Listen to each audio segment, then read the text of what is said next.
सबरी जी का नाम आप सबने सुना है। सबरी जी के ऊपर राघव जी ने कृपा की, ये बात सब जानते हैं, पर किस वजह से की? क्योंकि एक ऋषि की कृपा थी उनके ऊपर। एक ऋषि प्रसन्न हो गए थे उनसे। सब लोग ध्यानपूर्वक सुनिएगा, और विशेष रूप से सोफा वाले। नीचे वाले तो सुनते ही हैं, और सोफा वाले कुर्सी वालों को कुछ ज्यादा ही कंफर्टेबल हो जाते हैं, तो कई बार निद्रा देवी आक्रमण कर देती है। एक तो ये पंडाल भी ऐसा है, यहाँ पे एसी की ठंडी हवा चल रही है, शांत वातावरण है, ज्यादा शोर शराबा है नहीं, लोग बाग भी बात करते हैं तो आवाज आती नहीं। उसमें भी सोफा मिल गया है, बीच बीच में पानी भी मिल जा रहे हैं। बहुत व्यवस्थित होकर के दो चीजें नहीं हो सकती। बुरा नहीं मानना, सोफे वालों को मैं बुराई नहीं कर रहा हूं, है ना। हो सकता है आपके पैर में दर्द होगा, कमर में दर्द होगा। दो चीजें बहुत व्यवस्थाएं करके आप नहीं कर सकते। पहला पढ़ाई। बहुत किसी को अगर अध्ययन करना हो, कोई सिविल्स की तैयारी कर रहा हो, कोई चार्टर्ड अकाउंटेंट बनना चाहता हो, डॉक्टर बनना चाहता हो, और उसको आप 5 स्टार व्यवस्थाएं दे दो, वो नहीं बन पाएगा। बहुत व्यवस्थित होकर के अध्ययन नहीं होता, और बहुत व्यवस्थित होकर के हरिस्मरण भी नहीं होता। ये दो बातें निश्चित हैं। इसलिए हमारे यहां शास्त्रों में आज्ञा की गई है, जिनके तन ठीक हैं, शरीर जिनका ठीक है, पैर भी ठीक है, कमर भी ठीक है, और उसके बाद भी अगर वो बहुत व्यवस्थित होकर के कथा सुनता है, बहुत व्यवस्थाएं लेकर के तकिया एक यहां लगा ली, एक यहां लगा ली, एक पीछे लगा ली, और बिल्कुल ऐसे करके फिर कथा सुने, नहीं होगा। फिर उस पर निद्रा देवी की कृपा होगी, कथा नहीं आ सकती। इसलिए जिनके हाथ पांव ठीक हैं वो तो नीचे ही बैठना, जिनको बहुत ज्यादा श्रम होता है नीचे बैठने में, वही ऊपर बैठे, क्योंकि ऊपर बैठ के कथा होती नहीं, सुनाई नहीं देती, समझ नहीं आती, और कई बार समझ में आ भी जाती है तो उसका विशेष प्रभाव होता नहीं। इसलिए सोफा वाले थोड़े सावधान रहना। तो क्या बता रहा था मैं? हाँ, ऋषि कृपा सबरी के ऊपर। मतंग ऋषि रोज अपने कुटिया में ठाकुर जी की सेवा करते हैं। सबरी, जो कि श्रेष्ठ कुल खानदान, कहीं उसका जन्म नहीं हुआ, श्रेष्ठ नक्षत्रों में जन्म नहीं हुआ,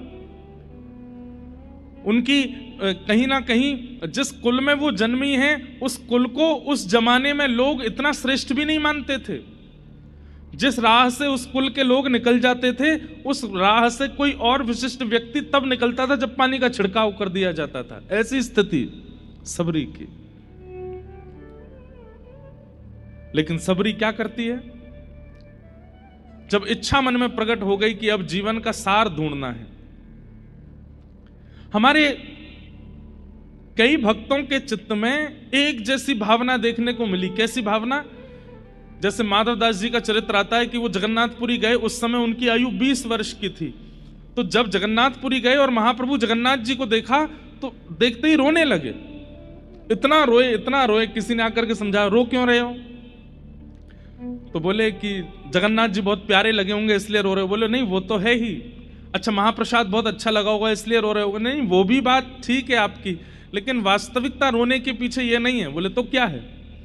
बोले मैं ये रो रहा हूं कि ये छवि मैंने 20 साल पहले तक क्यों नहीं देखी, मैंने 20 साल क्यों गवा दिए, 20 साल नश्वर संसार को देखने में व्यतीत कर दिया। मैंने जगन्नाथ जी को तभी क्यों नहीं देख लिया जब मेरे नेत्रों में देखने की सामर्थ्य थी। 20 साल व्यर्थ कर दिए।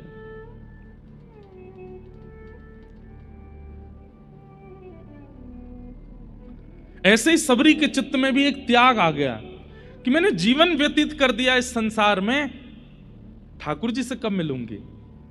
और निकल पड़ी सबरी। मतंग ऋषि रोज अपनी कुटिया में बैठ करके ठाकुर जी की आराधना करते हैं, सेवा पूजा करते हैं, आराधन करते हैं। और सबरी छुप करके देख रही है। क्यों छुप करके क्यों देख रही है? क्योंकि उसके मन में यह भावना है कि मुझे सहर्ष तो कोई स्वीकार करेगा नहीं, क्योंकि मैं ऐसे कुल खानदान आदि में जन्मी हूं, मुझे कोई कृपा मेरे ऊपर करेगा नहीं। इसलिए क्या की? सेवा की चोरी। कल भी हमने सुना था कि अनंताचार्य ऋषि की सेवा की चोरी वेंकटेश भगवान कर रहे थे, तो उन्होंने ठाकुर जी को डांट दिया, बोले आप मेरी सेवा की चोरी नहीं कर सकते। पर हाँ, सबरी जैसी सेवा की चोरी हो तो अच्छा है। कैसी सेवा की चोरी? मतंग ऋषि रोज 3 बजे उठ जाते हैं, उठ करके जाते हैं वन में, जाकर के पुष्प तोड़ करके लाते हैं, लकड़ी काट करके लाते हैं, अपने आसन पर आश्रम पर आकर के स्वयं यज्ञ कुंड बनाते हैं, उसमें अग्नि प्रज्वलित करते हैं, गोबर का चौका लगाते हैं, पुष्पों से ठाकुर जी का श्रृंगार करते हैं, आदि आदि सब व्यवस्थाएं। तो सबरी मन में विचार करने लगी, ये इतने श्रमित होकर के वन में जाके सब काम करते हैं, क्यों ना ये मैं ही कर दूं। तो कुछ दिन तक तो देखती रही कि ये क्या क्या सेवा करते हैं, इनको कौन से पुष्प प्रिय हैं, कैसी लकड़ियां लेते हैं, ये सब विचार करने लगी। और फिर जब लगा कि अब उचित है, तो मतंग ऋषि उठते उससे पहले लकड़ियां भी आ जाती, उससे पहले पुष्प भी आ जाते, उससे पहले बिल्वपत्र आदि भी हो जाते।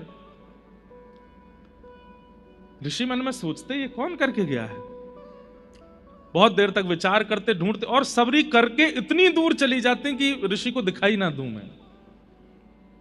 और फिर दूर बैठ करके केवल चिंतन करती, मुझसे अपराध तो नहीं हो रहा है ना, ये ठाकुर जी मैं अपराध की भागीदारी तो नहीं बनूंगी ना, बस मैं गुरुदेव मुझे स्वीकार करें उसकी मैं प्रतीक्षा नहीं कर रही हूं, मैं पहले ही उनकी सेवा कर रही हूं। मतंग ऋषि थोड़ी देर तो देखते, जब कोई नहीं मिलता तो सोचते अब पूजा तो करनी है, कर ही देते हैं, तो वही सामग्री फिर अपनी सेवा में प्रयोग में लेते। सबरी आकर के चुपचाप देखती कि मेरी सामग्री प्रयोग में आई कि नहीं। हमारे आपकी जैसी नहीं थी सबरी, ढिंडोरा पीट देते हैं सेवा करने से पूर्व, हम वहां से ये लाए हैं आपके लिए, महाराज जी आप ये यूज करते, अब से ये लीजिए। और वो सबको होता है, बिहारी जी में बंगला बनते हैं हमारे यहाँ, गए आप लोग बंगला में, देखो ठाकुर जी का बंगला बनता है बहुत सुंदर, और फिर जिस चौखट पे बिहारी जी बैठते हैं उसके नीचे बड़े अक्षरों में लिखा रहता है, हैदराबाद के फलाने व्यक्ति ने बंगला बनवाया कलकत्ता के उन सेठ जी ने बंगला करवाया। मान लीजिए आपकी सेवा भी ले ली, बंगला भी बना दिया, लेकिन बिहारी जी के नीचे नाम नहीं लिखा है, तो नाक मुंह सुकुड़ जाएंगे आपके। इतनी एक तो हमने सेवा कर दी, ऊपर से हमारा नाम भी नहीं बोला। सबरी ऐसी नहीं है, सबरी तो चुपचाप देख जाती है कि मेरी सेवा प्रयोग में आ गई, बस प्रसन्न हो जाती है। अगले दिन और निष्ठा से सेवा करती है। अब तो रात्रि 2 बजे ही पहुंच जाती है, गोबर का चौका लेकर के, और पूरे जो यज्ञ वेदी है उसका निर्माण करती है, वहां सुंदर सुंदर रचनाएं बना देती हैं, और मतंग ऋषि उठे उससे पहले सब व्यवस्थित करके वहां से भाग जाती है। ऋषि मन में विचार करने लगे कौन कर रहा है ये सेवा, लेकिन सेवा की स्थिति, सेवा की सामग्री इतनी उचित है कि ऋषि चाह करके भी क्रोध नहीं कर पा रहे हैं। एक होता है कि क्रोध आ गया, कौन है मैं पकड़ के देखूं तो, लेकिन वो सब सामग्री इतनी व्यवस्थित होती थी कि ऋषि चाह करके भी क्रोध नहीं कर पा रहे। कहते हैं महीनों निकल गए, मतंग ऋषि की सेवा कर रही है और ऋषि को भी क्रोध नहीं आ रहा है, क्योंकि सेवा इतनी व्यवस्थित कर रही है। एक दिन ऋषि के मन में आया कि मुझे क्रोध नहीं करना है, पर मैं देखूं तो सही इतनी निष्ठावान कौन है। एक सेवा का एक स्वरूप होता है, हम लोगों की सेवा का हर दिन हमारा उत्साह, एक्साइटमेंट घटता है, हर दिन हमारा उत्साह घटता है। नए नए लड्डू गोपाल जी जब घर आते हैं ना, तो पहले 10 दिन तो देखो क्या सेवा होती है, सुबह नवाना है, इनके लिए माला बनानी है, इनके लिए पोशाक लानी है, दुनिया भर के ऑनलाइन सब ढूंढ लेंगे, यहाँ से इत्र मंगवा दो, इधर से चंदन मंगवा दो, यहाँ से पोशाक बनवा दो। और जैसे ठाकुर जी 1-2 साल पुराने हो जाते हैं, मम्मी मेरे से उठा नहीं जा रहा, आप ही कर दो, आप ही देख लो, ठाकुर जी को कर दो। हमारा उत्साह घटता है।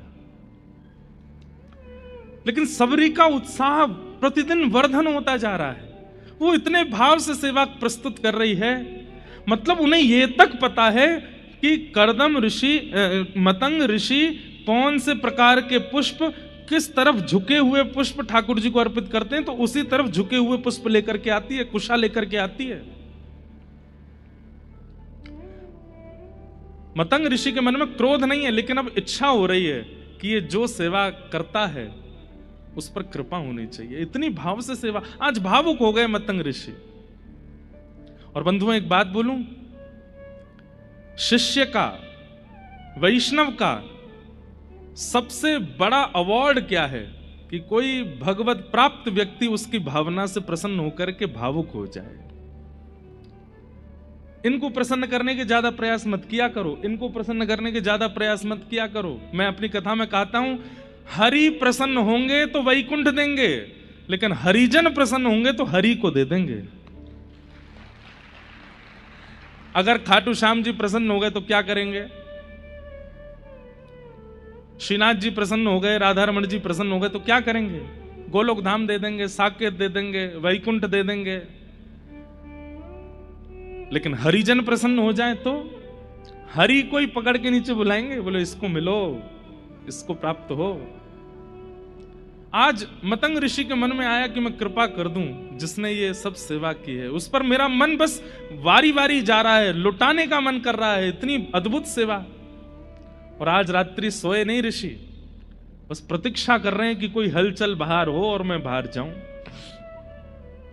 तभी सबरी आकर के सेवा कर रही है और ऋषि बाहर जैसे प्रस्तुत होते हैं तुरंत सबरी घबरा जाती है, दौड़ने लगती है वहां से। ऋषि कहते हैं सावधान, वहीं रुक जाओ नहीं तो शाप दे दूंगा।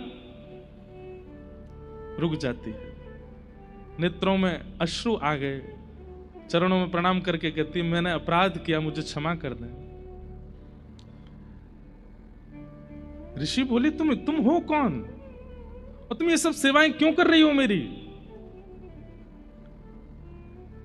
और ये छुप करके करने की क्या आवश्यकता है? तुम मुझे बोल दो, मैं तुम्हें आज्ञा कर दूंगा कि ये ले आओ, वो ले आओ, ऐसा कर दो, वैसा कर दो। तब सबरी कहती है आज्ञा करने के बाद उसका पालन करना यह भी एक सेवक धर्म में निम्न कोटि हो जाती है। गुरु की आज्ञा हुई नहीं उससे पहले समझ जाना, यह श्रेष्ठ कोटि होती है, यह श्रेष्ठता होती है। आप आज्ञा करें और उसके बाद में उसको पूर्ण करूं तो इसमें मेरा सौभाग्य क्या है? आपका मुखमंडल देख करके मैं पहचान जाऊं कि आप क्या चाहते हैं, वो मेरी सेवा का धर्म है ना। ऋषि बोले मैं तुमसे बहुत प्रसन्न हूं, बहुत प्रसन्न हूं। अब मैं तुम पर कृपा करना चाहता हूं, अब तुम ये छुप करके मत करो, अब मैं आज्ञा करूंगा वैसे सेवा करो। इस कारण से मतंग ऋषि को कितने लोगों ने त्याग दिया, कितने वैष्णवों ने उनके बारे में अपवाद करने शुरू कर दिए, कई ऋषियों ने उनके बारे में अनर्गल वार्ताएं करनी शुरू कर दी। बोले एक तो स्त्री को सेवा में रख लिया, ऊपर से ऐसी स्त्री जिसका कुल खानदान भी पवित्र नहीं है। मतंग ऋषि जब ये बात सुनते हैं तो कहते हैं वह कुल धन्य नहीं जिस कुल को पूरी रामायण याद हो, पूरी मानस जी की चौपाइयां याद हो, पूरे भागवत जी के सदग्रंथ याद हो। वह कुल धन्य है, वह व्यक्ति धन्य है जिनके पास भले ही सब कुछ ज्ञान में ना हो लेकिन चित्त में भाव प्रकट है। समय आया और मतंग ऋषि एक दिन सबरी जी से कहते हैं अब मेरे जाने का अवसर है, अब मैं जाऊंगा। रोने लगी सबरी, अब ऐसे मत कीजिए भगवान, आप चले जाएंगे तो मैं कहां जाऊंगी? बोले नहीं, मैं जाऊंगा तभी तुम्हें ठाकुर जी मिलेंगे। कब मिलेंगे, कैसे मिलेंगे? बोले बस प्रतीक्षा करो। अवध में रघुकुल कमल दिवाकर प्रभु श्री राम का प्रादुर्भाव होने वाला है, बस तुम प्रतीक्षा करना। प्रतीक्षा में अविश्वास मत ले आना, ठाकुर जी आएंगे। एक ही गुरु मंत्र दे करके गए हैं, प्रभु आएंगे, चाहे आज आए, कल आए, परसों आए। एक अभी सफल होंगे एक दिन जरूर,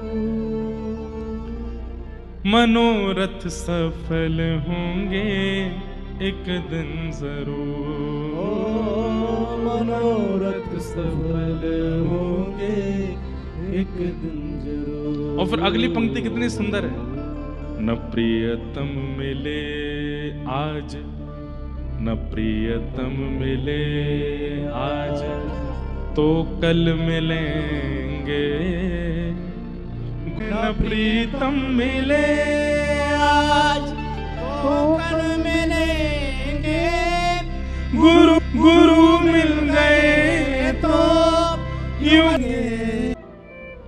देख करके लगता है राम जी इन्हीं के यहां आएंगे। 100-100, 500-500 साल भजन करते करते संतों को हो गए, वो सबरी को देख करके कहते हैं कि तुम क्यों व्यर्थ ही अपना पूरा दिन व्यतीत करती हो, अभी हुआ ही कितना समय है तुमको कि ठाकुर जी तुम्हारे पास आए। और हमें तो ऐसा लगता है राम जी तुम्हारे पास आएंगे नहीं, गुस्सा के कारण। बोले क्यों?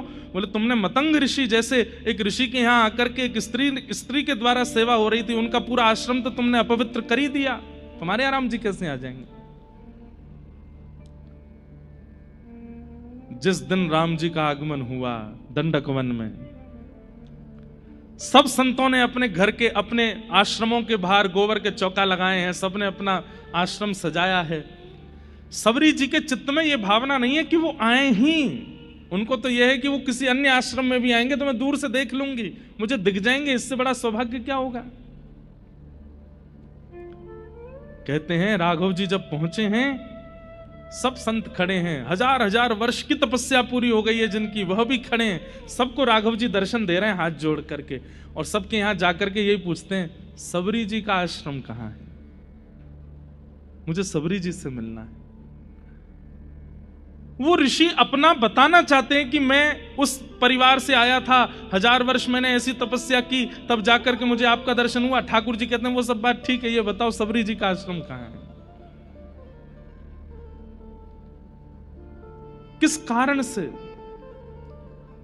सबरी जी की इस स्थिति में अनेक कारण जुड़े हैं। सबसे पहला कारण सेवा प्रगाढ़ता, जिस भाव से उन्होंने अपनी गुरु की सेवा की है वह सेवा।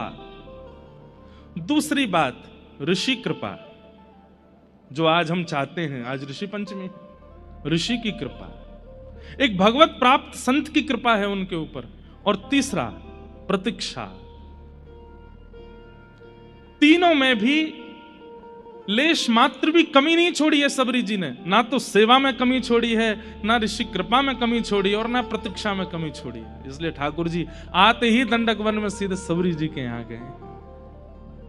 बोलो भक्त वत्सल भगवान की। इसलिए आपका जन्म कुल अच्छा है, नक्षत्र अच्छे हैं, तिथि अच्छी है, समय अच्छा है, कुंडली बहुत अच्छी है, तो ये सब चीजें सोच करके ये विचार मत किया कीजिए कि आपकी कुंडली तो बढ़िया ही है, जन्म नक्षत्र बढ़िया है, दिशा अच्छी थी, माता पिता बढ़िया है, सब कुछ तो सब अच्छा ही होगा। नहीं, ऋषि कृपा, भगवत प्राप्त संतों की कृपा, वैष्णवों की कृपा, वह कृपा बहुत आवश्यक है। इसलिए कथा के बाद अपने अपने घर जब आप लोग जाएं, तो जिन महापुरुषों को आप मानते ही हैं, नेत्र बंद करते ही कह दिया जाए कि भगवत प्राप्त कौन है, तो जो जो छवियां आपके चित्त में आने लग जाएं, उन्हीं को सप्त ऋषि मान करके प्रणाम कर लीजिएगा, आपकी ऋषि पंचमी मंगल में हो जाएगी। नेत्र बंद करते ही किनका ध्यान आता है? और उनका ध्यान करना है जिनसे ठाकुर जी के थोड़े समीप पहुंचे हो, भले ही कभी प्रत्यक्ष नहीं देखा उनको, आधुनिक माध्यम से ही सुना है, उनको प्रणाम करो। और इस प्रकार ऋषि पंचमी को अपने को पावन बनाइए। ऋषि कृपा, संत कृपा, भगवत कृपा, अरे भैया कहां तक कहें, संतन की कृपा हमारे लिए आवश्यक है, इतना ही ना है, ठाकुर जी भी संतों की कृपा मांगते हैं। कभी कभी ठाकुर जी भी संतों से याचना करते हैं कि हम पर कृपा कर दो। ऐसे पावन ऋषि पंचमी की आप सबको शुभकामना। आइए भागवत जी के प्रथम स्कंद में हम लोग प्रवेश करते हैं। जन्माद्यस्य तोन्वयादितरतः चार्थे स्ववेग्यस्वराट् तेने ब्रह्म हृदय आदि कवये मुह्यन्ति यत्सूरयः तेजो वारि मृदां यथा विनिमयो यत्र तृषर्गो मृषा धाम्ना स्वेन सदा निरस्तकुहकं सत्यं परम धीमहि। भागवत जी का प्रथम श्लोक है। अनेक अर्थ इस श्लोक के किए जाते हैं आचार्यों के द्वारा, पर बहुत सहजता से आपको समझ में आ जाए इसलिए मैं कृष्ण लीला परक अर्थ कर दूं। संपूर्ण कृष्ण लीला एक ही श्लोक में है। जन्माद्यस्य यतोन्वयाद इतरतः। जो ठाकुर जी जन्म लिए कहां? देवकी वसुदेव के यहां, लेकिन जन्म लेकर के कहां चले गए? अन्वयाद इतरतः, गोकुल चले गए, नंद यशोदा के पास चले गए। जन्म लिए देवकी वसुदेव के यहां, लेकिन पालन पोषण के लिए पहुंच गए नंद यशोदा के पास। और वहां जाकर के क्या कर रहे हैं? बोले चार्थे स्वविज्ञ स्वराट, अर्थों के स्वरूप को जो विज्ञ हैं, अनविज्ञ नहीं है, मतलब जानते हैं।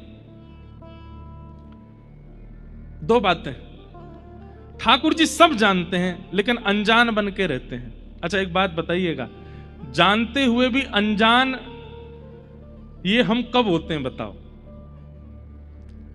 सब कुछ जानते हुए भी अनजान हम कब होते हैं? जब हमारा प्रेमी सामने होता है। कब? जब प्रेमी सामने होता है। प्रेमी का मतलब कोई लड़का लड़की ही नहीं होता है। अब मान लीजिए बहन का छोटा सा लाला है, 1.5-2 साल का लाला है, वो जब सामने होता है वो भी तो प्रेमी है हमारा। उसके सामने कैसे हो जाते हैं हम? अनजान हो जाते हैं। तो फिर कई लोग उससे खेलेंगे, अच्छा ये क्या है? हम जानते नहीं है, हम तो जानते हैं। अच्छा हमें तो पता ही नहीं ये क्या है। फिर वो बालक, अले ये तो वो है, ऐसे कहता है। आपको तो कुछ भी नहीं पता। क्यों करते हैं हम? प्रेम का ये स्वरूप होता है कि जब प्रेमी सामने होता है तो हम अनजान बन जाते हैं, जानते हुए भी। ऐसे ही ठाकुर जी ने व्रज में आकर के क्या किया? बोले चार्थे स्वविज्ञ स्वराट, सब अर्थों में विज्ञ हैं लेकिन अनविज्ञ की भांति लीला कर रहे हैं। कैसी अनविज्ञता? सुनो। दहली लांघी न जाए मुंह पे, दहली लांघी न जाए। ठाकुर जी रो रहे हैं, यशोदा मैया के सामने जाके रो रहे हैं। मैया बोली, लाला कहा भयो? बोले मैया ये दहली है ना, जे बड़ी बेकार है। बोले क्यों? नंद बाबा ते लंघवाए ले, दाऊ दादा ते लंग। आप लोग समझ रहे हैं दहली किसको कहते हैं? क्या कहें उसको? चौखट। घर में चौखट होती है ना। अब आजकल तो नहीं होती हैं, पुराने घरों में जाओ, मंदिरों में जाओ, यहां पे दक्षिण में मंदिरों में जाओ, कितनी ऊंची ऊंची चौखट होती हैं। लोग बाग उन पर चढ़ते भी नहीं है, उनको लांग करके जाते हैं। अब इसके पीछे भी कोई प्रथा तो है ही है, क्योंकि जब कहीं प्रवेश होता है ना तो देवी देवताओं को चौखट पे ही पूजन किया जाता है, इसलिए वो पवित्र मानी जाती है। इसलिए कई लोग उसको लांगते हैं, उस पर चढ़ते नहीं है। तो ठाकुर जी शिकायत कर रहे हैं मैया ते। बोले नंद बाबा ते लंगवाए ले अपने आप पे, यशोदा मैया तुम ते लंगवाए ले, दाऊ दादा लांग जाए आकू। और कहां तक कहूं, गैया बछिया बछड़ा सबरे लांग जाए आकू। और जैसे ही मैं जाऊं जे ऊंची है जाए, मोते ना लांगी जाए। ब्रह्मा जी इस लीला को देख करके कह रहे, वाह, बामन बन के गए थे कहां? बलि के यहां। और जैसी बलि ने कहा कि वरदान मांगिए, तो कहते हैं 3 पग जमीन चाहिए, वो भी अपने पैरों से नापूंगा। और जैसे 3 पग जमीन का वरदान देते हैं तो बोले इतने विराट हो गए, 3 लोकों को 2 पैर के बीच में नाप लिया ठाकुर जी ने। पहला चरण पृथ्वी लोक पर है और दूसरा चरण ठाकुर जी का स्वर्ग लोक में है, और सब पार करके वैकुंठ तक पहुंच गया। मतलब एक बार पैर लंबे करवे में जो 3 लोक नाप लेते हैं, वो यहां यूं कह रहे हैं कि मुंह पे दहली लांगी ना जाए। क्यों? प्रेम। प्रेम के वश अर्जुन रथ हाँक्यो, भूल गए ठकुराई, सबसे ऊंची प्रेम सगाई, सबसे ऊंची प्रेम सगाई। ऐसी प्रीत बढ़ी वृंदावन, ऐसी प्रीत बढ़ी वृंदावन, गोपी संग रास रचाई, सबसे ऊंची प्रेम सगाई, सबसे ऊंची प्रेम। दुर्योधन की मेवा त्यागी, साख विदुर घर खाई, सबसे ऊंची प्रेम सगाई, सबसे ऊंची प्रेम सुधा। वो प्रेम प्रेम नहीं होता जहां पर व्यक्ति जानकार बन के बैठता हो। प्रेम में तो व्यक्ति अनजान बन के बैठता है कि नहीं मुझे तो कुछ पता ही नहीं है, मैं तो कुछ जानता ही नहीं हूं। जो सर्वगुण संपन्न होकर के प्रेम में प्रस्तुत होता है वो प्रेमी नहीं है। ये प्रेमी का एक लक्षण है। अपने प्रेमी को परख लीजिएगा। और भैया हमारी बातन को छोरा छोरीन में ही मत ले जाया करो। प्रेमी का मतलब छोरा छोरीन का ही थोड़ी होता है, लड़का लड़की का ही थोड़ी होता है। अब आप एक बात सुनिएगा, ठाकुर जी आपसे कितना प्रेम करते हैं। अपने मंदिर के ठाकुर जी को जाकर के देखो, सब पता है उनको, सब जानते हैं, लेकिन फिर भी अनजान बन करके बैठे रहेंगे। आप जहां बैठा दोगे वहां बैठ जाएंगे, जैसा पहना दोगे पहन लेंगे, जो खिला दोगे खा लेंगे, जब सुला दोगे सो जाएंगे, जब उठा दोगे उठ जाएंगे, जहां ले जाओगे चले जाएंगे। ठाकुर जी कैसे समर्पित होकर के खड़े हो जाते हैं, हमारे हो जाते हैं कि भाई मैं तेरे हवाले हूं, तू जो चाहे कर ले मेरे संग में, कछु ना बोलूंगा। ये प्रेमी है। ये प्रेम का स्वरूप है कि वहां अनभिज्ञ बना जाता है। चार्थे स्वविज्ञ स्वराट।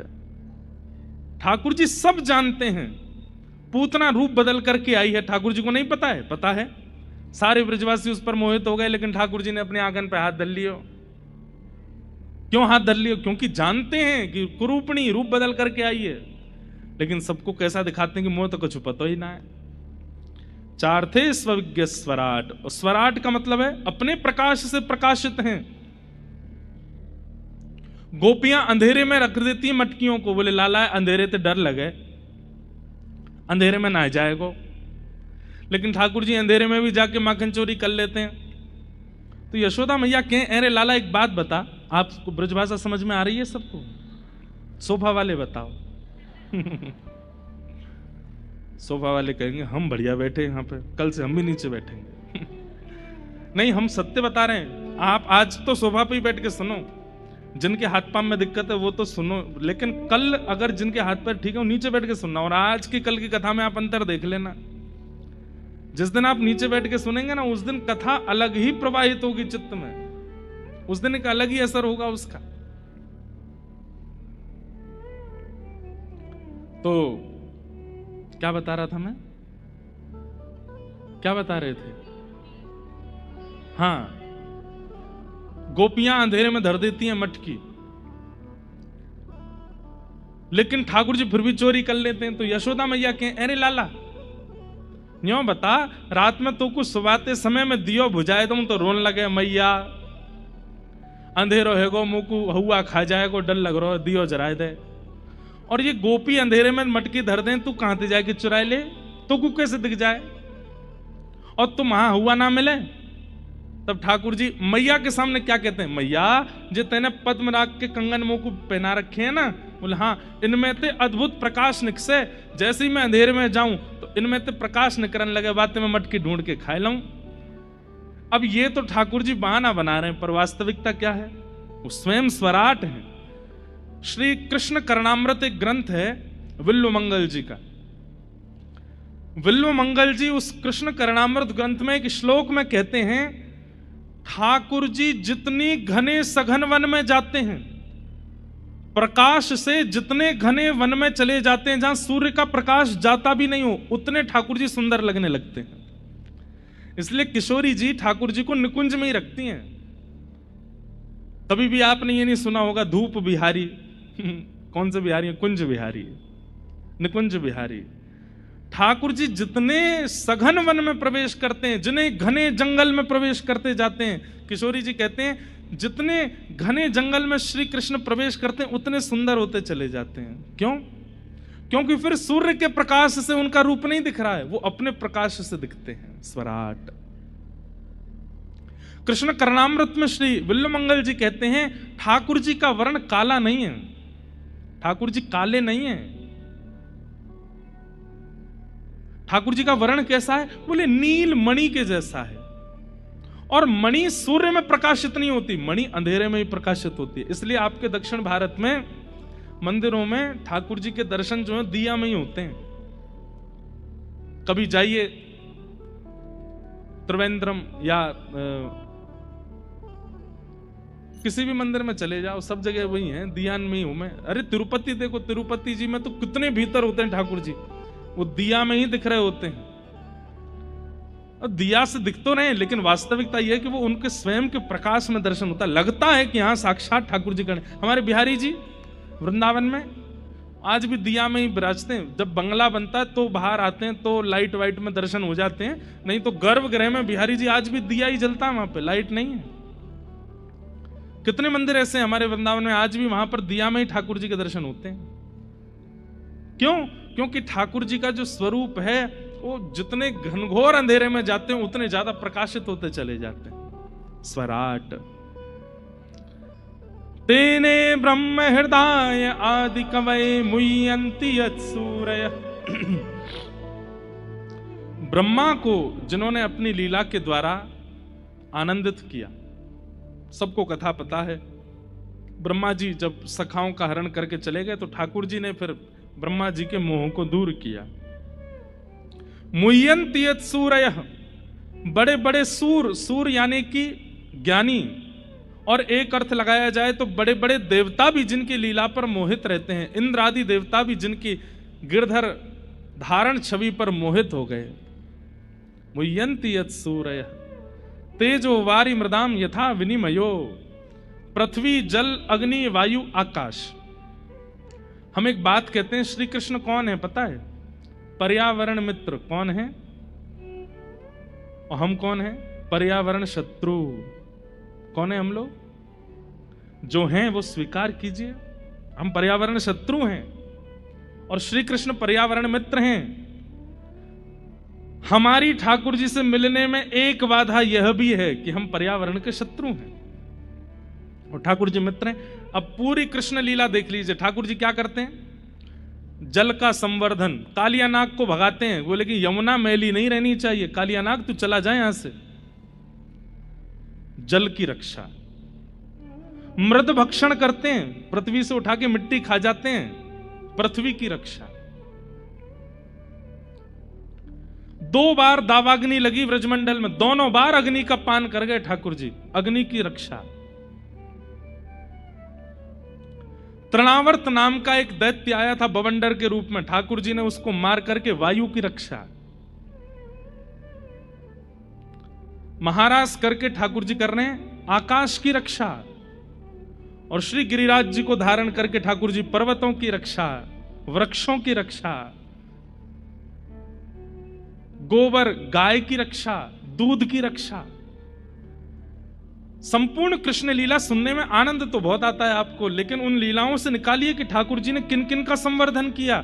अगर वह संवर्धन की स्थिति आपके चित्त में नहीं है तो आपके नाम जब से ठाकुर जी प्रसन्न नहीं है, आपकी सेवा से ठाकुर जी प्रसन्न नहीं है। ठाकुर जी कहेंगे तू भज तो बहुत रोए मोकू, लेकिन जो जो मैंने किया वहां में तेरी नेको रुचि नहीं है, मैं कैसे मिल जाऊं तो ते। इसलिए कम से कम पर्यावरण में किसी एक वस्तु के मित्र बनिए। पर्यावरण मित्र तेजो वारि मृदाम यथा विनिमयो यत्र सर्गो मृषा, पृथ्वी अग्नि जल वायु आकाश। इस श्लोक का हम कृष्ण परक अर्थ सुन रहे हैं। तो भगवान ने पूरी कृष्ण लीला में क्या किया? पर्यावरण का संरक्षण किया।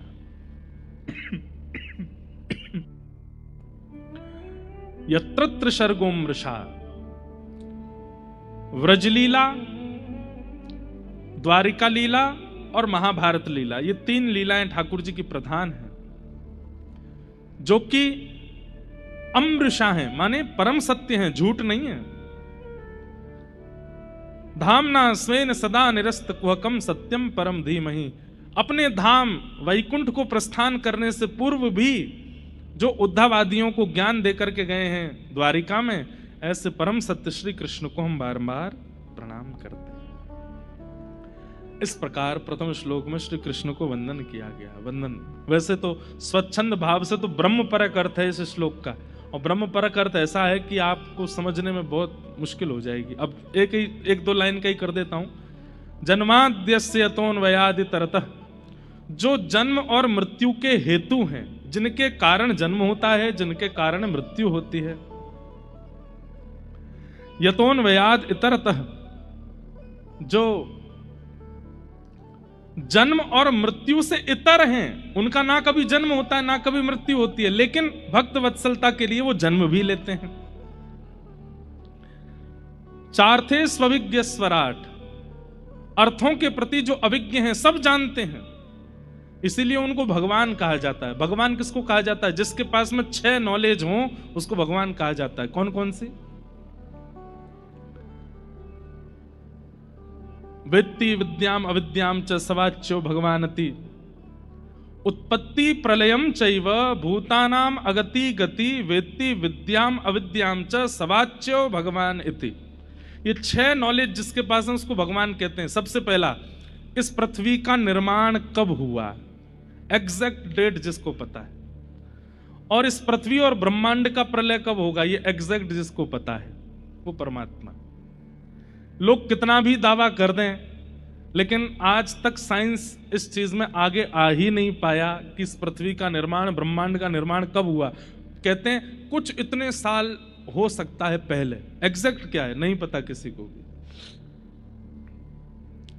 दूसरी बात, इस सृष्टि का प्रलय कब होगा। कोई कहता है 2012 में प्रलय आने वाला था, कोई कह रहा 2020 में प्रलय आएगा, कोई कह रहा 2025 में। तो अभी कहीं सुन रहा था मैं कि जून जुलाई तक के बाद तो जो है आधी पृथ्वी तो मर चुकी होगी, अभी तक जीवित बैठे हैं, कछु भयो ही ना है।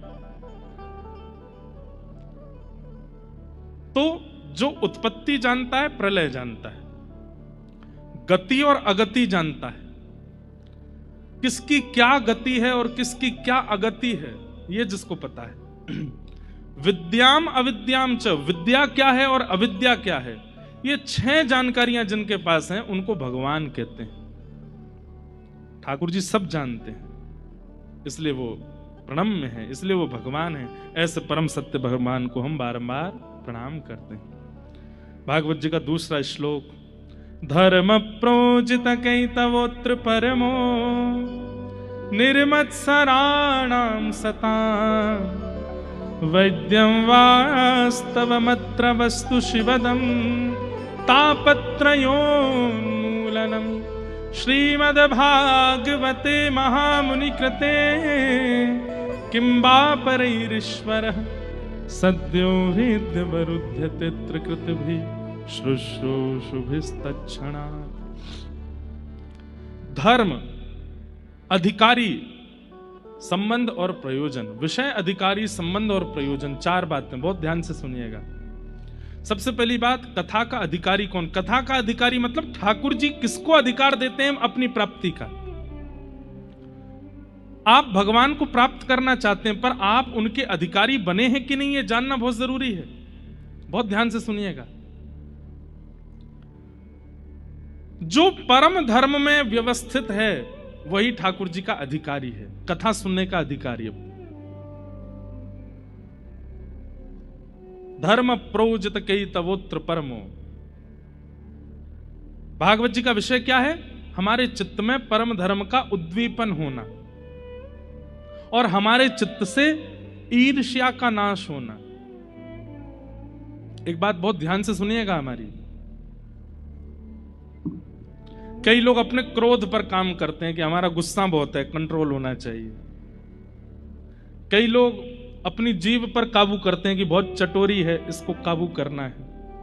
कई लोग अपने शरीर पर ध्यान देते हैं, बहुत फैलता जा रहा है, इसको सावधान करना है। कई लोग अपने माइंड को, मन को एकाग्र करने का प्रयास करते हैं, बहुत विचलित रहता है संसार में। हमारी एक बात मानिएगा, हमारे शरीर में एक दोष ऐसा है, अगर वह सुधर जाए तो बाकी सब में सुधरने की स्थिति आ जाएगी। और उस दोष का नाम क्या है? ईर्ष्या। आपने शरीर तो अपना स्वस्थ कर लिया, काम पर तो विजय कर ली, क्रोध पर तो विजय, लेकिन एक वो होता है ना कि रोग ठीक हो गया लेकिन कुछ दिन बाद उसका थोड़ा सा अंश रह गया था तो दोबारा आ गया। कई लोगों को गंभीर बीमारी हो जाती है, डॉक्टर ऑपरेशन करके वो पार्ट ही निकाल देते हैं जो इफेक्टेड हुआ है, पर सुनने में आता है कि 2, 4, 5 साल बाद फिर से हो गया। बोले क्यों? बोले उसका कोई अंश रह गया था अंदर।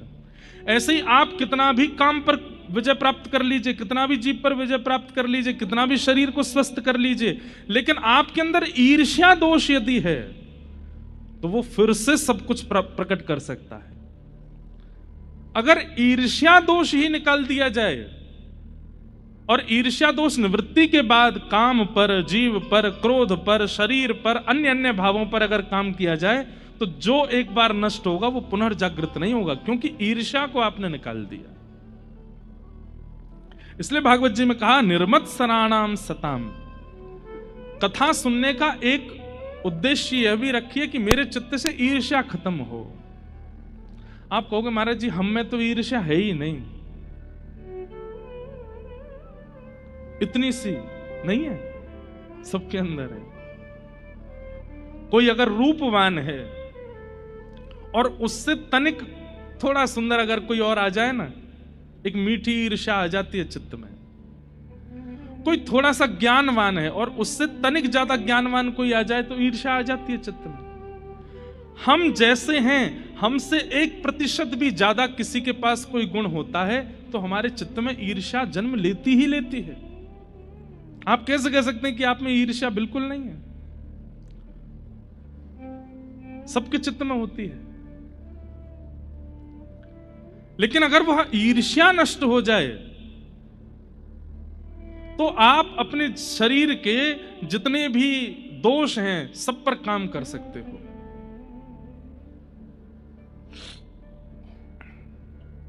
जैसे सामान्य शरीर में अगर पेट ठीक है तो बाकी सारी बीमारियां अपने आप ठीक हो जाएंगी, और पेट खराब है तो कोई ना कोई बीमारी लगती रहेगी, आती रहेंगी।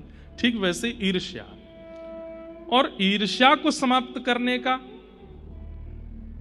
एक ही तरीका है, धर्म नहीं, अब परम धर्म के मार्ग पर चलो। परम धर्म, परम धर्म किसे कहते हैं?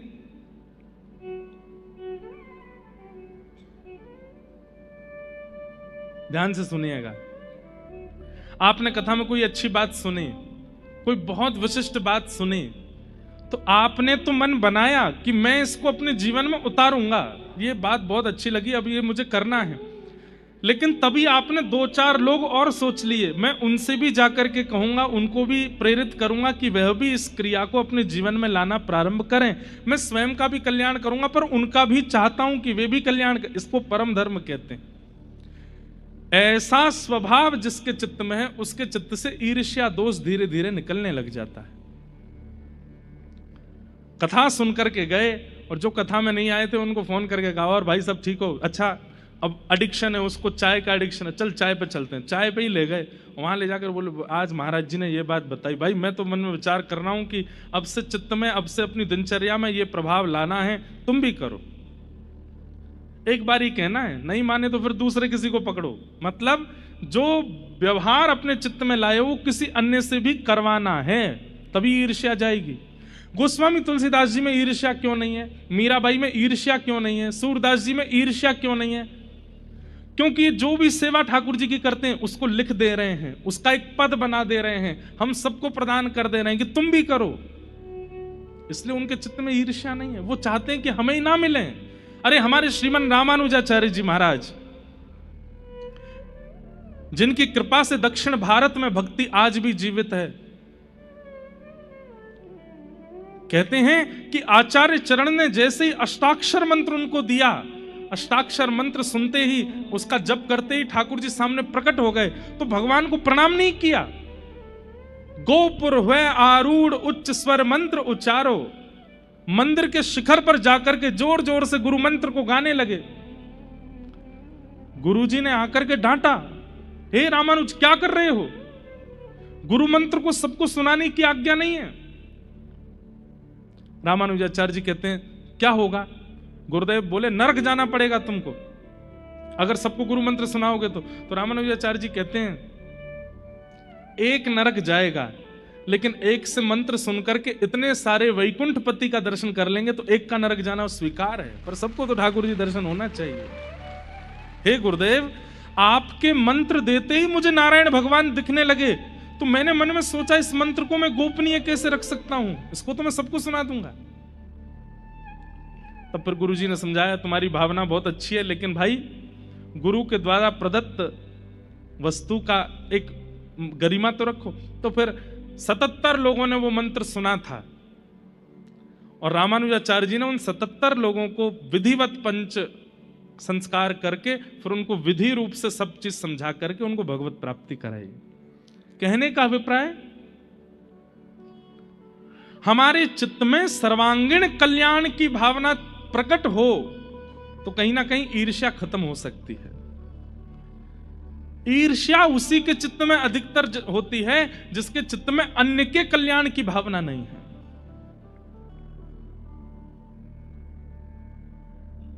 ईर्ष्या का नष्ट होना बहुत जरूरी है।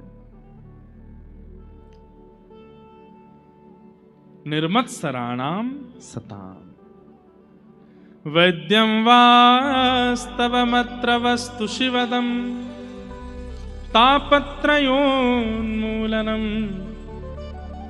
वैद्यम वास्तवमत्र वस्तु शिवदम। श्रीमद् भागवत जी हमारा किससे संबंध कराती है? कथा सुनने के बाद में ठाकुर जी हमारे अपने कोई संबंधी हो जाएंगे, या तो ठाकुर जी के प्रति लाला की भावना, या तो उनके प्रति भाई की भावना, या तो उनके प्रति गुरु की भावना। अपने मन से नहीं बनाना है संबंध। एक बात याद रखिएगा, आपने मन में सोच लिया मेरे कोई भाई नहीं है, चलो ठाकुर जी कोई भाई मान लेते हैं। आप नहीं मान सकते। ठाकुर जी से जाकर के स्वयं पूछिए कि हे नाथ, आप मेरे कौन हैं, मुझे बताइए। और हर दिन ठाकुर जी से यही पूछो, आप मेरे हैं कौन, आप मेरे क्या लगते हैं, मुझे बताइए। एक दिन चाहे एक हफ्ता निकलेगा, एक महीना निकलेगा, कभी ना कभी ठाकुर जी या तो स्वप्न में या किसी भाव से या किसी कथा में किसी वक्ता के द्वारा, किसी महापुरुष के द्वारा, किसी वैष्णव के द्वारा संकेत रूप में शब्द का उत्तर दे देंगे। अब मान लीजिए आप रोज ठाकुर जी से पूछते हो, ठाकुर जी आप मेरे हो कौन, मुझे बताइए ना। मैं तो भाई मानता था, लेकिन आज महाराज जी की कथा में हमने सुना कि हम नहीं मान सकते। आप बताइए कि आप हमारे हो कौन। आज पूछो, कल पूछो, 10 दिन बाद पूछो। एक दिन किसी वैष्णव से आप मिले और वो वैष्णव आपसे बोला, अरे भैया कृष्णम वंदे जगत गुरुम, कृष्ण इस जगत के गुरु हैं, कृष्ण से बढ़िया गुरु कौन हो सकता। बस वही संकेत है कि ठाकुर जी आपको उत्तर दे रहे हैं कि तुम मेरे शिष्य हो, मैं गुरु हूं। गुरु का मतलब मैं जो आज्ञा करूंगा वो तुमको पालन करना है। या मान लीजिए किसी ने आपका, अरे आप तो यशोदा मैया हो भैया, आप तो यशोदा मैया और लाल जी तुम्हारे लाला हैं। बस वही संकेत जानिए, अच्छा तो ये लाला है। या फिर ऐसा नहीं होगा तो स्वप्न में ठाकुर जी कोई आदेश कर देंगे। कहीं ना कहीं से ठाकुर जी प्रकट करा ही देंगे कि मैं इस संबंध में हूं। और ठाकुर जी किसी भी संबंध में आ सकते हैं। अब ऐसा भी हो सकता है कोई आपसे आकर के कह दे कि भैया तुमको देख करके तो ऐसा लगता है तुम तो बरसाने के हो, और बरसाने के होने के नाते तुम तो श्री जी के हो, और श्री जी के हैवे के नाते लाल जी आपके कौन भय, जीजा जी। कौन भय, ठाकुर जीजा जी हो गए। अब रोज जाओ श्री जी के सामने बैठ करके वैसे ही मनोहार करो जैसी जीजा जी की होती है। आहा उठ जाइए जीजू सा बाल भोग पा लीजिए।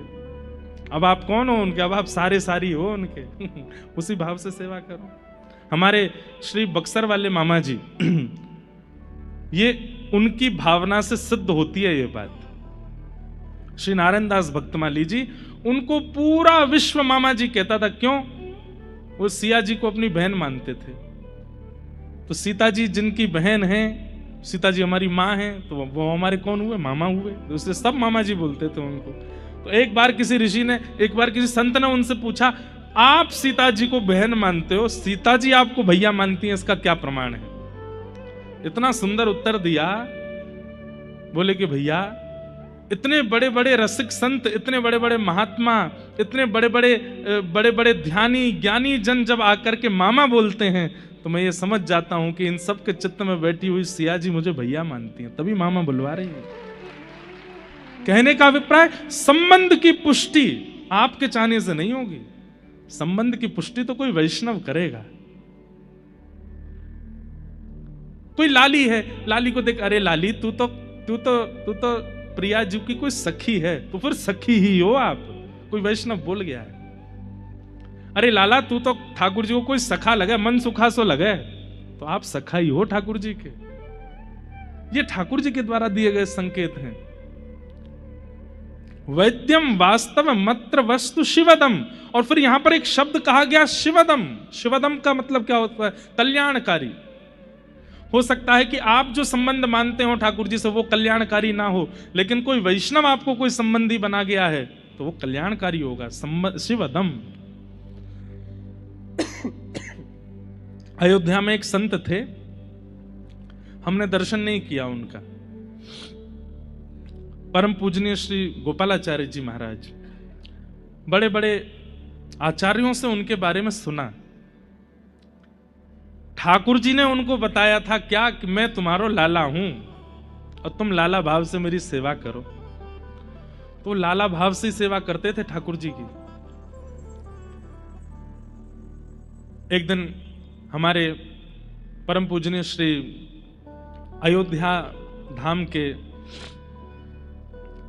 परम पूजनीय श्रीमद जगत गुरु रामानुजाचार्य श्री राघवाचार्य जी महाराज, वे उनकी सेवा में रहे थे। तो महाराज जी एक बार बता रहे थे, बोले एक दिन गुरु जी बोले आज लाल जी का उत्सव करना है। बोले गुरु जी क्या करें? बोले ऊपर पेटी रखी है, बक्सा रखा है, उसमें हाथी घोड़ा आदि ये सब रखे, सब निकालो, ठाकुर जी के आसपास सजा दो। तो बोले कपड़ा के और रुई के हाथी घोड़ा ऊंट गैया खिलौने ये सब रखे थे, रुई और कपड़े के। बोले हमने बक्सा खोल करके सब विद्यार्थियों ने ठाकुर जी के आसपास सजा दिए। गुरु जी ने ठाकुर जी का उत्सव किया, भोग आदि लगा करके और बढ़िया 56 भोग बना करके पर्दा करके ठाकुर जी का भोग लगा के फिर बोले अब चलो भैया उत्सव हो गया, अब ये हाथी घोड़ा गैया आदि इन सबको वापस पेटी में धर दो। बोले हमने जब जैसी पेटी में धरी तो बोले पेटी बंद नहीं हो। तो गुरु जी बोले हम लोग बोले गुरु जी इसी पेटी में से अभी सब निकाले थे, अब दोबारा धर रहे हैं और ये बंद नहीं हो रहे, और रुई और कपड़े के खिलौने उनको तो कितनी भी पेटी में धर दो वो तो दबा दबा के हो ही जाते हैं बंद। बोले लेकिन हम बैठ रहे हैं तो भी बंद नहीं हो रहा था। तो हमारे गुरु जी बोले पंडित श्री गोपालाचार्य जी महाराज, वे बोले अरे 56 भोग खाया है ना, सबके पेट भर गए तो भारी हो गए सब इसलिए बंद नहीं हो रहा है। तो बोले क्या करे? बोले थोड़ी देर टहलाओ इनको। तो बोले एक हाथी लेकर के एक घोड़ा लेकर के सब बालक उनको टहला रहे हैं, थोड़ी देर टहला रहे। बोले अब रखो। बोले जैसे ही रखा पेटी बंद हो गई, ऊपर धर दिया हमने। भावना देखो, ठाकुर जी पुष्टि कर रहे हैं कि मैं लाला हूं। और इतना ही नहीं, आज भी वो लाल जी विराजते हैं श्री अयोध्या जी में। महाराज जी के मन में आया, पूज्य आचार्य चरण के मन में आया कि ठाकुर जी अब बड़े है गए, इनको ब्याह करूंगा। तो महाराज जी की जो माता जी थी, उन माता जी के गोद में ठाकुर जी वही लड्डू गोपाल जी बैठ जाते और बैठ करके उनकी थोड़ी वयोवृद्ध माता जी उनका पयोधर पान करते थे ठाकुर जी।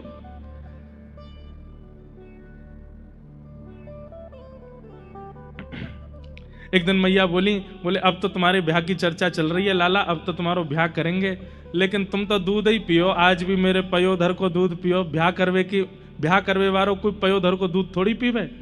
कहते हैं माता जी ने जैसे ही ये बात कही उस दिन से ठाकुर जी ने गोद में आना बंद कर दिया, फिर नहीं आए। और फिर मैया के वक्ष में पयोधर भी नहीं आया। मतलब ठाकुर जी आज्ञा करें नहीं मेरो ब्याह करवे कोई मन है, अगर दूध पीवे तो ब्याह नहीं होगा तो मैं दूध ना पीऊंगा, मेरो ब्याह कराओ। तो वो ब्याह हुआ। ऐसे ऐसे ठाकुर जी संबंध मानते हैं, पर आपके चाहने से नहीं, उनके चाहने से। और वे क्या चाहते हैं वो किसी वैष्णव के द्वारा आपको पता लग जाएगा। और अगर 1 साल हो गया, 6 महीना हो गए, ठाकुर जी ने अभी तक कोई संकेत नहीं किया, तो इसका मतलब आपकी भावना अभी इतनी पवित्र नहीं है। इसलिए ठाकुर जी आज्ञा कर रहे हैं भावना पवित्र करो, तब मैं तुम्हें स्वीकार करूंगा। भावना पवित्र होगी तो सप्ताह के अंदर अंदर कोई वैष्णव बोल जाएगा आप तो ठाकुर जी के ये हो।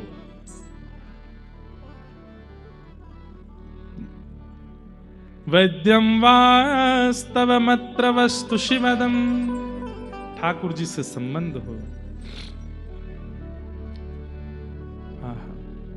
तापत्रयोन्मूलनम, गिरधर प्यारे से जिसका संबंध है, गिरधर प्यारे से जिसका संबंध है, श्याम प्यारे से जिसका संबंध है, श्याम प्यारे से जिसका संबंध है, उसको हर घड़ी आनंद ही आनंद है। उसको हर घड़ी उसको हर घड़ी आनंद ही आनंद है, उसको हर घड़ी आनंद ही आनंद है। ओ श्याम प्यारे से जिसका संबंध है, श्याम प्यारे से जिसका संबंध है, गिरधर प्यारे से जिसका संबंध है, गिरधर प्यारे से जिसका संबंध है, उसको हर घड़ी आनंद ही आनंद है, उसको हर घड़ी आनंद ही आनंद है। उसको हर घड़ी आनंद ही आनंद है। उसको हर घड़ी आनंद ही आनंद है। ओ झूठी ममता से करके किनारा, झूठी ममता से करके किनारा, हे झूठी ममता से करके किनारा, झूठी ममता से करके किनारा, खोल के सच्चे प्रभु का सहारा, सच्चे प्रभु का सहारा, हाँ लेके सच्चे प्रभु का सहारा, सच्चे प्रभु का सहारा, जो उसी की रजा में रजामंद है, जो उसी की रजा में रजामंद है, जो उसी की रजा में रजामंद है, जो उसी की रजा में रजामंद है, तो उसको हर घड़ी आनंद ही आनंद है, उसको हर घड़ी आनंद ही आनंद, उसको हर घड़ी आनंद ही आनंद है। उसको हर घड़ी आनंद ही आनंद है। गिरधर प्यारे से जिसका संबंध है, प्यारे से जिसका संबंध है, राधा रमण से जिसका संबंध है, से जिसका संबंध है, उसको हर घड़ी आनंद ही आनंद है, उसको हर घड़ी आनंद ही आनंद, उसको हर घड़ी आनंद ही आनंद उसको हर घड़ी आनंद ही आनंद। प्यारे गिरधर लाल की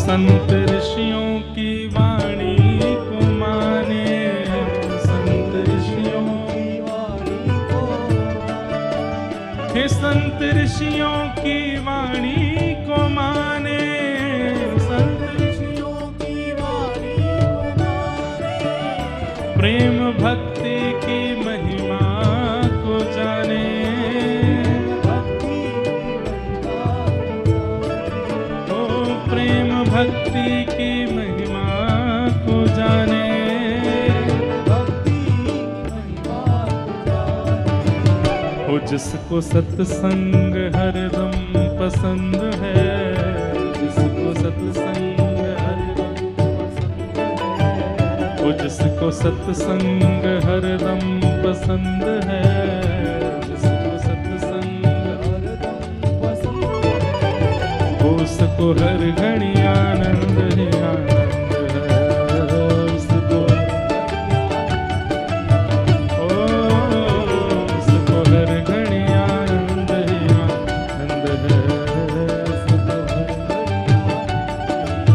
राधे राधे गोविंद गोविंद राधे राधे राधे हे भजो राधे राधे गोविंद गोविंद राधे हे गोविंद राधे गोपाल राधे हाँ गोविंद राधे गोपाल राधे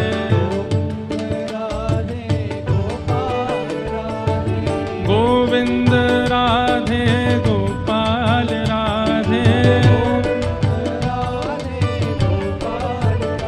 भजो गोविंद राधे गोपाल राधे।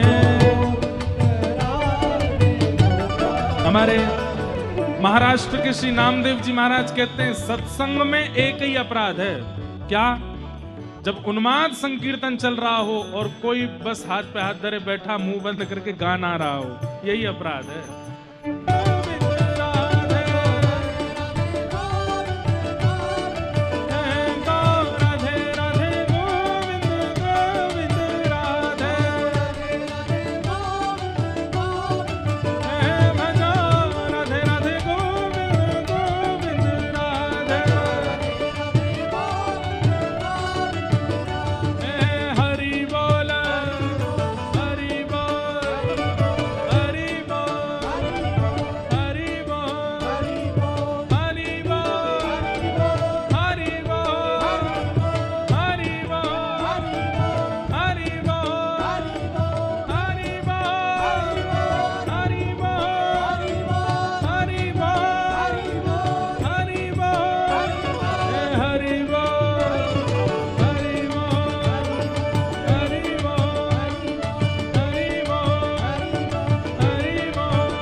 नित्यानंद महाप्रभु कहते हैं भैया तेरे पांव पड़ूं एक बार हरि बोल, भैया तेरे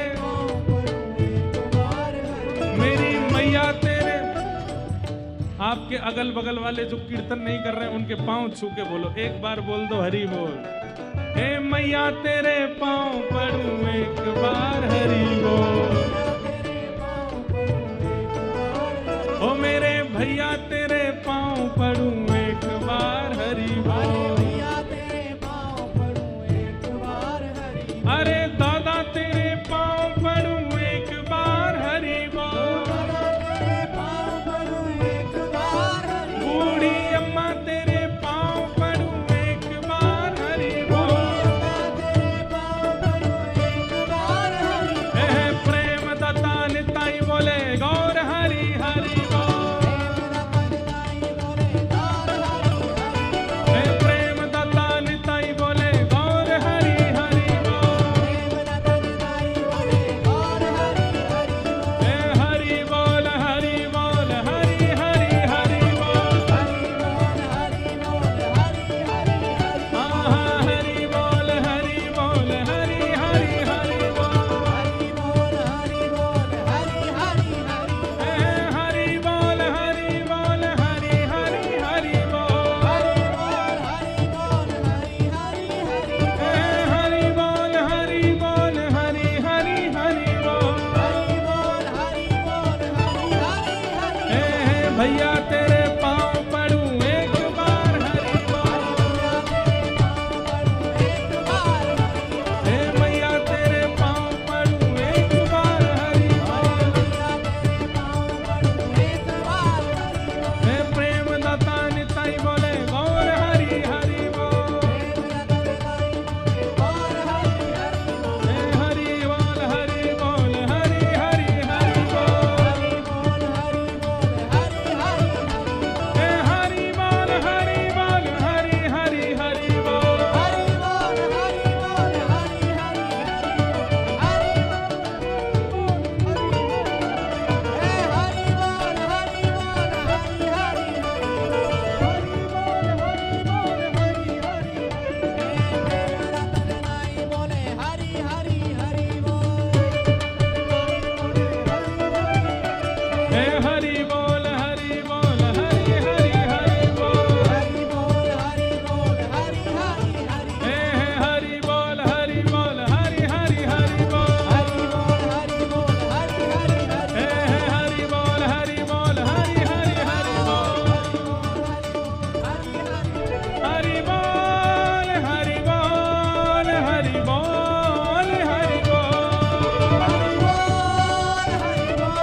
निताई बोले गौर हरि हरि बोल, प्रेम दाता निताई बोले हरि बोल हरि बोल हरि हरि हरि बोल हरि बोल हरि बोल हरि हरि प्रेम दाता निताई बोले गौर हरि हरि बोल, प्रेम दाता निताई बोले बोल हरि हरि बोल। वैद्यम वास्तवमत्र वस्तु शिवदम तापत्रयोन्मूलनम। ठाकुर जी से संबंध, और यह भी कोई वैष्णव प्रकट करता है। मन चाहा मन चला या जो इच्छा प्रकट हो जाए वैसा संबंध हो।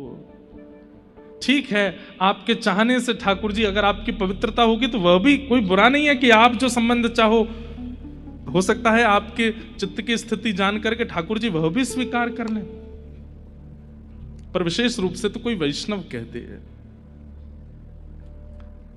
आज परम सौभाग्य है हमारा, श्री वृंदावन धाम से हमारे पिता तुल्य, जिनके सुंदर भाव से ठाकुर जी मंच पर प्रत्यक्ष प्रकट हो जाते हैं, जिनकी रासलीलाओं में श्री प्रियालाल जी की प्रत्यक्ष अनुभूति का अनुभव होने लग जाता है। ऐसे परम पूजनीय श्री हरिवल्लभ शर्मा जी आज पधारे हैं, उनके श्री चरणों में बारंबार प्रणाम।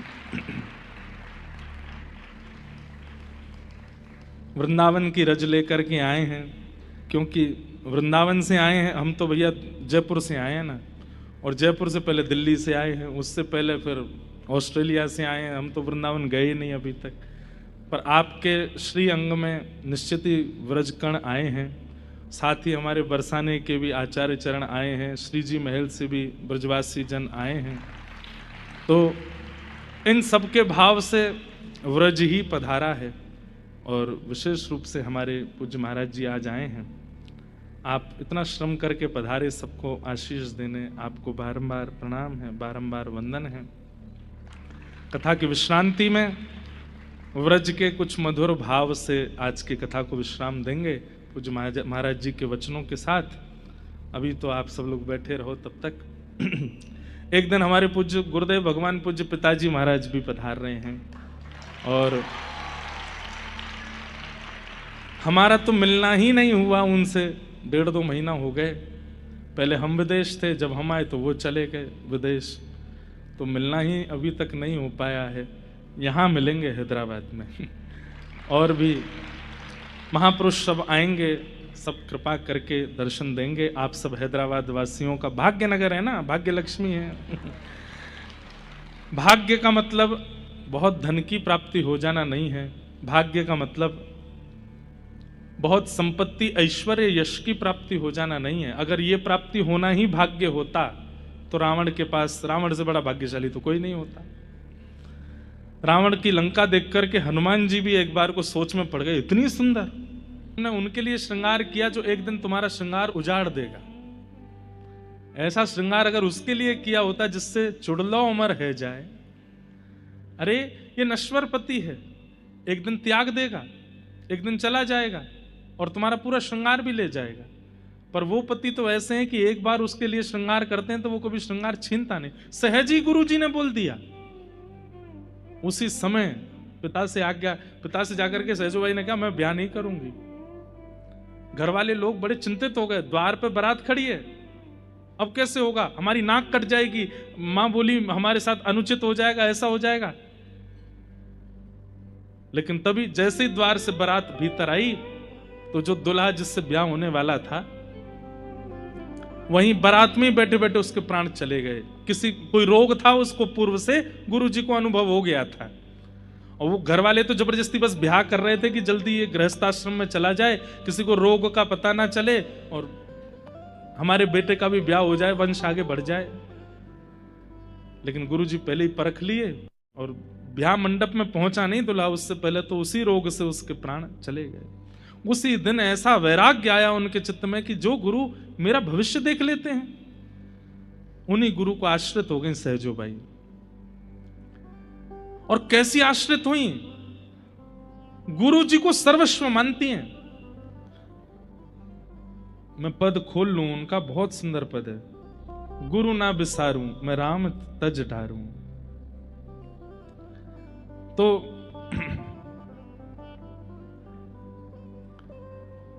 एक दिन गुरु जी को अपनी कुटिया पर आमंत्रित किया सहजोबाई ने और कहा, गुरुदेव आप मेरे द्वारा प्रदान की गई सेवा स्वीकार करने आइए।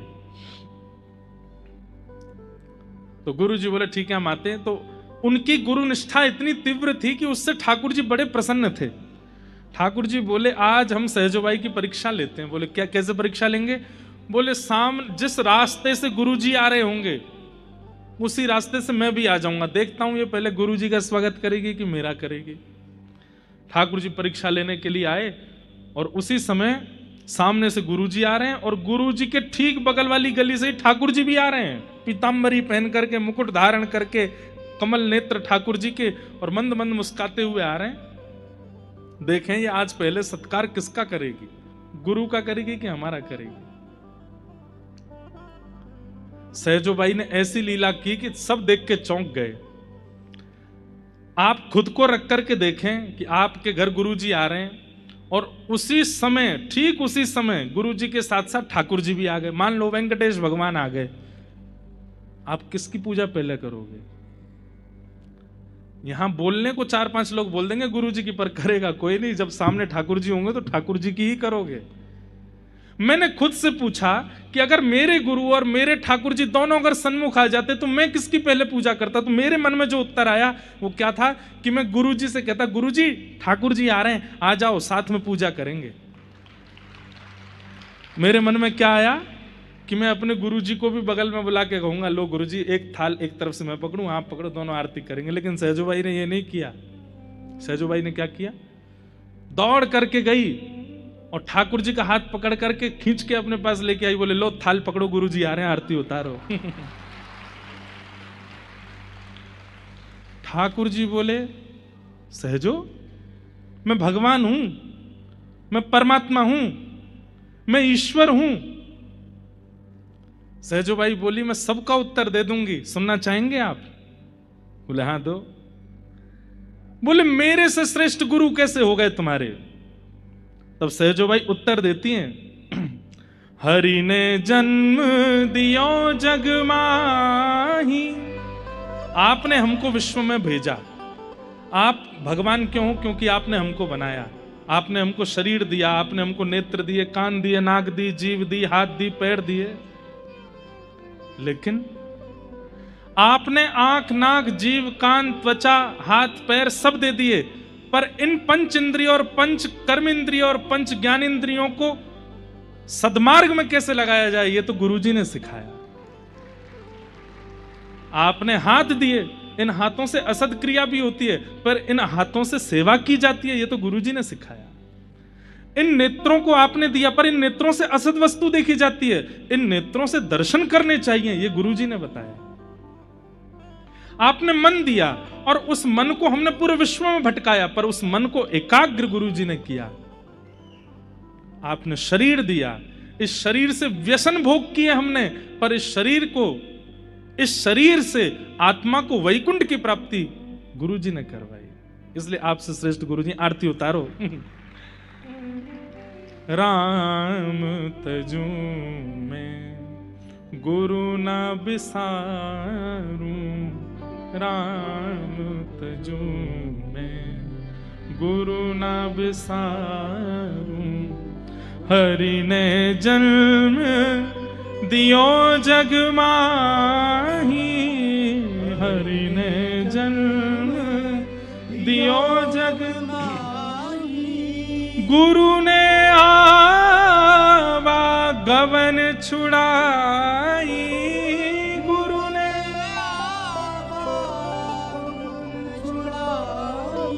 और सहजोबाई ये नहीं कहती कि आपने पंच ज्ञानेंद्रिय दी।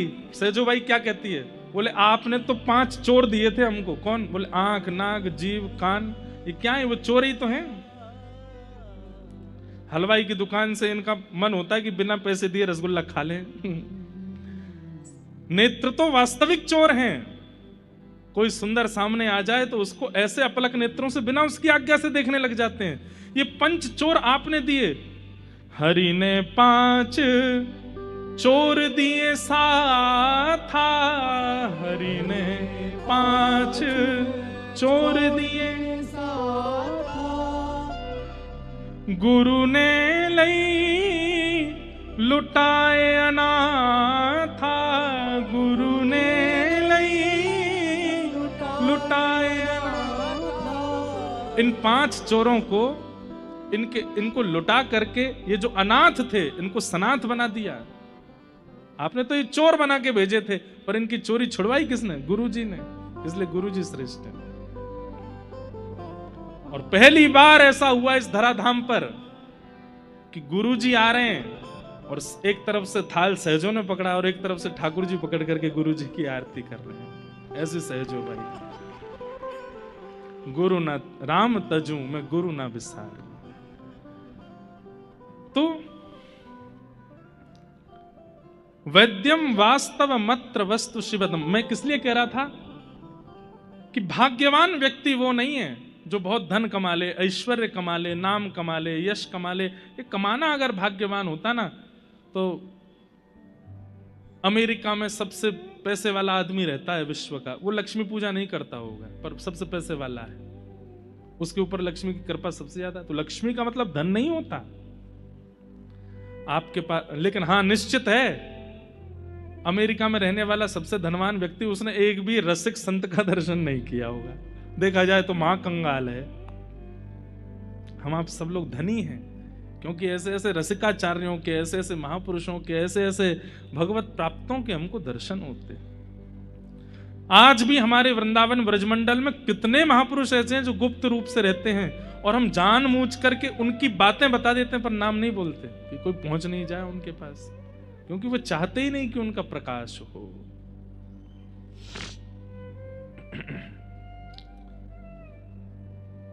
कथा ठाकुर जी से संबंध कराती है। कथा श्रवण करते करते, लीला श्रवण करते करते, भगवत वत्सल्यता का अनुभव करते करते ठाकुर जी के प्रति संबंध बोध होने लग जाए कि ठाकुर जी मेरे कौन हैं, उनसे मेरा संबंध क्या है। आप मानते हैं ये एक बात है, लेकिन कोई आपको कह दे वो विशेष बात है। संबंध। चौथा काम क्या करती है कथा? बोले तापत्रयोन्मूलनम, आदिदैविक, आध्यात्मिक, आदि भौतिक। ये 3 ताप हैं, 3 प्रकार के कष्ट हैं जीवन में, और इन तीनों कष्टों को मुक्त करके, देखो एक बात बहुत ध्यान से सुनना, मैं हर कथा में कहता हूं कि आध्यात्मिक व्यक्ति, भक्ति पथिक व्यक्ति के जीवन में कष्ट नहीं आता, ये ऐसा नहीं है। नाम जापक हो, यज्ञ अनुष्ठान करने वाला हो, कथा सुनने सुनाने वाला हो, ठाकुर जी की निज सेवा करने वाला हो, उसके जीवन में कोई संकट नहीं होता, ऐसा नहीं है। उसके जीवन में भी कष्ट होता है, लेकिन उसे अनुभव नहीं होता, उसे अनुभूति नहीं होती, उसके ऊपर उस कष्ट का प्रभाव नहीं होता। महासंसारी व्यक्ति के जीवन में छोटे छोटे कष्टों का भी प्रगाढ़ प्रभाव होता है, पर भगवत प्राप्त व्यक्ति के जीवन में कष्टों का प्रभाव नहीं होता।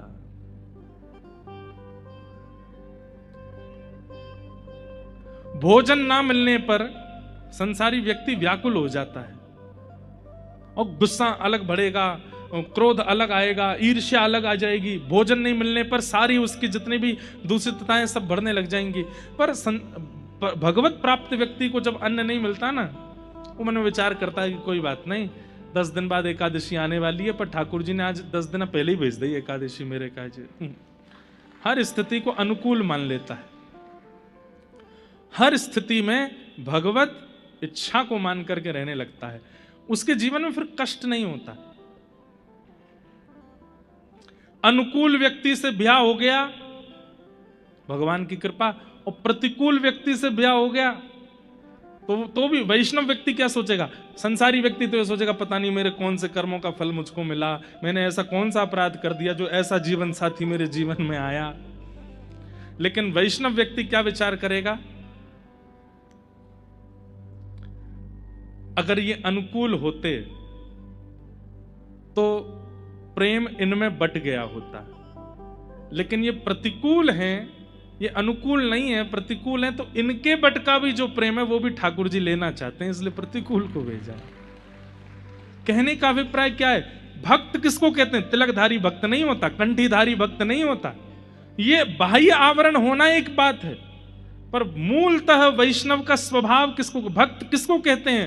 जो परिस्थितियां तो आती हैं, परिस्थितियों को सहन कर लेता है, उसका प्रभाव अपने जीवन पर पड़ने नहीं देता, उसमें भी पॉजिटिव रहता है। ये हुआ तो क्यों हुआ?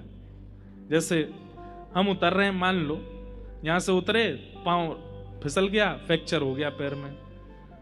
अब संसारी व्यक्ति क्या सोचेगा? खाटू श्याम जी के सामने अपराध करके आए थे तो पांव तो टूटेगा ही, है ना। संसारी व्यक्ति तो ये सोचेगा मैंने कोई अपराध किया होगा भाई ऊपर, इसलिए मेरा पांव टूट गया। पर हम विचार क्या करेंगे? मतलब भक्त होगा तो क्या विचार करेगा? बहुत दिनाते भाग रहा हूं, दौड़ रहा हूं, तो ठाकुर जी बोले तू वैसे तो आराम करेगा नहीं, चल अब तेरा पांव तोड़ दिया, अब आराम कर। ठाकुर जी आराम की आज्ञा कर रहे हैं।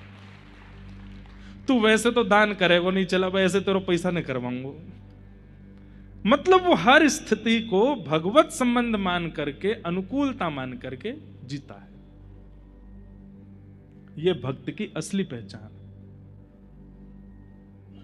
ठाकुर जी के आगे थाल रखा, भोग का थाल गिर गया तो लोग अरे अपशगुन हो गया, अपशगुन हो गया, कोई ठाकुर जी नाराज हैं, थाल फेंक रहे हैं। नहीं, जैसे छोटा बालक, माँ कितना भी अच्छा सामान लेकर के आवे, लेकिन बालक जब चिड़चिड़ा जाता है तो सामान कितने बढ़िया वो फेंक देता है। वो क्या, माँ ने पूछा क्यों फेंका? बोले मैं इधर बैठ के नहीं, गोद में बैठ के खाना है। ऐसे ठाकुर जी आज्ञा कर रहे हैं। बोले तू थाल धर के मत जावे, अपने हाथ से थोड़ा सा पवा दे मुंह को, तेरे हाथ से पानो। सीधी बात, आप ताली कितनी भी बजाओ, पर मूल बात यह है अपनी हर परिस्थिति में यह मानना कि भगवत इच्छा है। कितनी भी प्रतिकूलता क्यों ना आ जाए, कितना भी ठाकुर जी हाथ पांव तोड़ के पटक दें, तो भी यही विचार करो। एक पंक्ति पद है, मैं गाऊंगा नहीं, बस उसकी अर्थ बता देता हूं। गाने लगते हैं तो फिर सब खड़े होते हैं, बैठाने पर कथा थोड़ी और लंबी होती है। मारा गिरधर लाल थारो नचायो नाचू रे, जो तू तन को रोग लगावे, जो तू तन को रोग लगावे। फिर आगे की पंक्ति है, मैं झट सो जाऊं। अगर आप रोग लगाओ तो मैं ये मान लूंगा कि आप आराम की आज्ञा कर रहे हो, मैं सो जाऊंगा। और फिर अगली पंक्ति क्या है? जो तू काल रूप बन आवे, जो तू काल रूप बन आवे, मैं लपक गोद में आऊं आऊं, मारा गिरधर लाल थारो नचायो नाचू रे। घर का प्राणी कहा न माने, मन मन खुशी मनाऊं। घर का प्राणी कहा न माने, मन मन खुशी मनाऊं। घर के लोग मेरी बात नहीं सुनते। इससे कितने बड़े लोग, बड़े बुजुर्ग लोग यही बात से दुखी रहते। महाराज जी बेटा को समझा के जाओ, हम बुजुर्ग हो गए, हमारे बाल धूप में सफेद हुए, मानता ही नहीं, सुनते नहीं हमारी, हम अनुभव से बोलते हैं, सुनता ही नहीं है हमारी बात को। और कोई दुख नहीं है महाराज जी, बस ये लोग सुनते नहीं है हमारी बात। हम कितना भी कहते रहे, हमारी बात मानते नहीं है। संसारी व्यक्ति होगा तो वो शिकायत करेगा, पर वैष्णव व्यक्ति होगा तो खुश होगा। बहुत बढ़िया, बिल्कुल मत मानो। नहीं मानेंगे तो इनके प्रति जो मेरा भाव है वो और कम हो जाएगा। अगर मेरी बात मान लेंगे तो इसके प्रति ममता हो जाएगी, नहीं मानेगा बात तो इसके प्रति जो ममता है वो भी दूर होगी। मारा गिरधर लाल थारो नचायो नाचू, ये वैष्णव का स्वरूप है। वो जीवन में परिस्थितियों, देखो परिस्थितियां तो हमारे कर्मों की वजह से ही आती हैं, लेकिन कंठी पहनने के बाद, तिलक धारण करने के बाद, भक्ति पथ पर आने के बाद जीवन में आई हुई परिस्थिति को हम अपना पूर्व का प्रारब्ध ना मान करके भगवत इच्छा मानने लगते हैं। ठाकुर जी की इच्छा है, स्वीकार कर लो। छोटा बालक होता है ना, माँ उसको उल्टा कर दे, सीधा कर दे, ऐसे पकड़ ले, वैसे पकड़ ले, नीचे छोड़ दे, सिर पे बैठा ले, कुछ नहीं कहता वो, क्योंकि जानता है बोले इसके हवाले हैं हम, ये चाहे जैसे धरे हमें। लेकिन जब वो अपना अस्तित्व समझने लगता है तो फिर मां जैसे चाहे वैसे नहीं पकड़ सकती उसको। जैसे ही बालक अपना अस्तित्व जानने लगता है, थोड़ा सूझबूझ आने लगती है उसमें, मां अगर उसको उल्टी गोद में ले ले तो रोता है, नहीं उधर वाली पे जाना है, उधर ही लेना पड़ेगा। हम लोग पता है कैसे हो गए, हम अपने आप को कुछ मानने लगे हैं, जानने लगे हैं, इसलिए ठाकुर जी की रची हुई जीवन में हमको अनुकूलता नहीं लगती, कंफर्टेबल नहीं होते हम। ऐसे नहीं ऐसे होता ठाकुर जी, ऐसे नहीं ऐसे होता। ठाकुर जी के सामने तो ऐसे बन जाओ 5-6 महीना को बालक, जैसे ठाकुर जी चाहें धर लो, हम कुछ नहीं कहेंगे, आपकी रजा में राजी हैं। ये वैष्णव का स्वरूप है। तिलक फोटा लगाने तो वैष्णव ना दिखे। तापत्रयोन्मूलनम श्रीमद्भागवते महामुनि कृते किंबापनैरीश्वरः सद्यो हृद्यवरुध्यते त्रिकृतिभिः शुश्रूषुभिस्तत्क्षणात्। श्रीमद् भागवत की कथा कैसी है, बहुत ध्यान से सुनिएगा। जैसे ही आपको पता चला कि भागवत की कथा होने वाली है हैदराबाद में, भाग्यनगर में कथा होने वाली, हम तो सुनने जाएंगे। घर के लोग बोले इतनी दूर, एयरपोर्ट के पास है जगह। अरे चाहे जितनी दूर हो हम तो जाएंगे, साधन नहीं है घर में, कैसे जाओगे? चाहे जैसे जाएंगे। ऑटो वाला 500 रुपए मांगेगा, देके जाएंगे।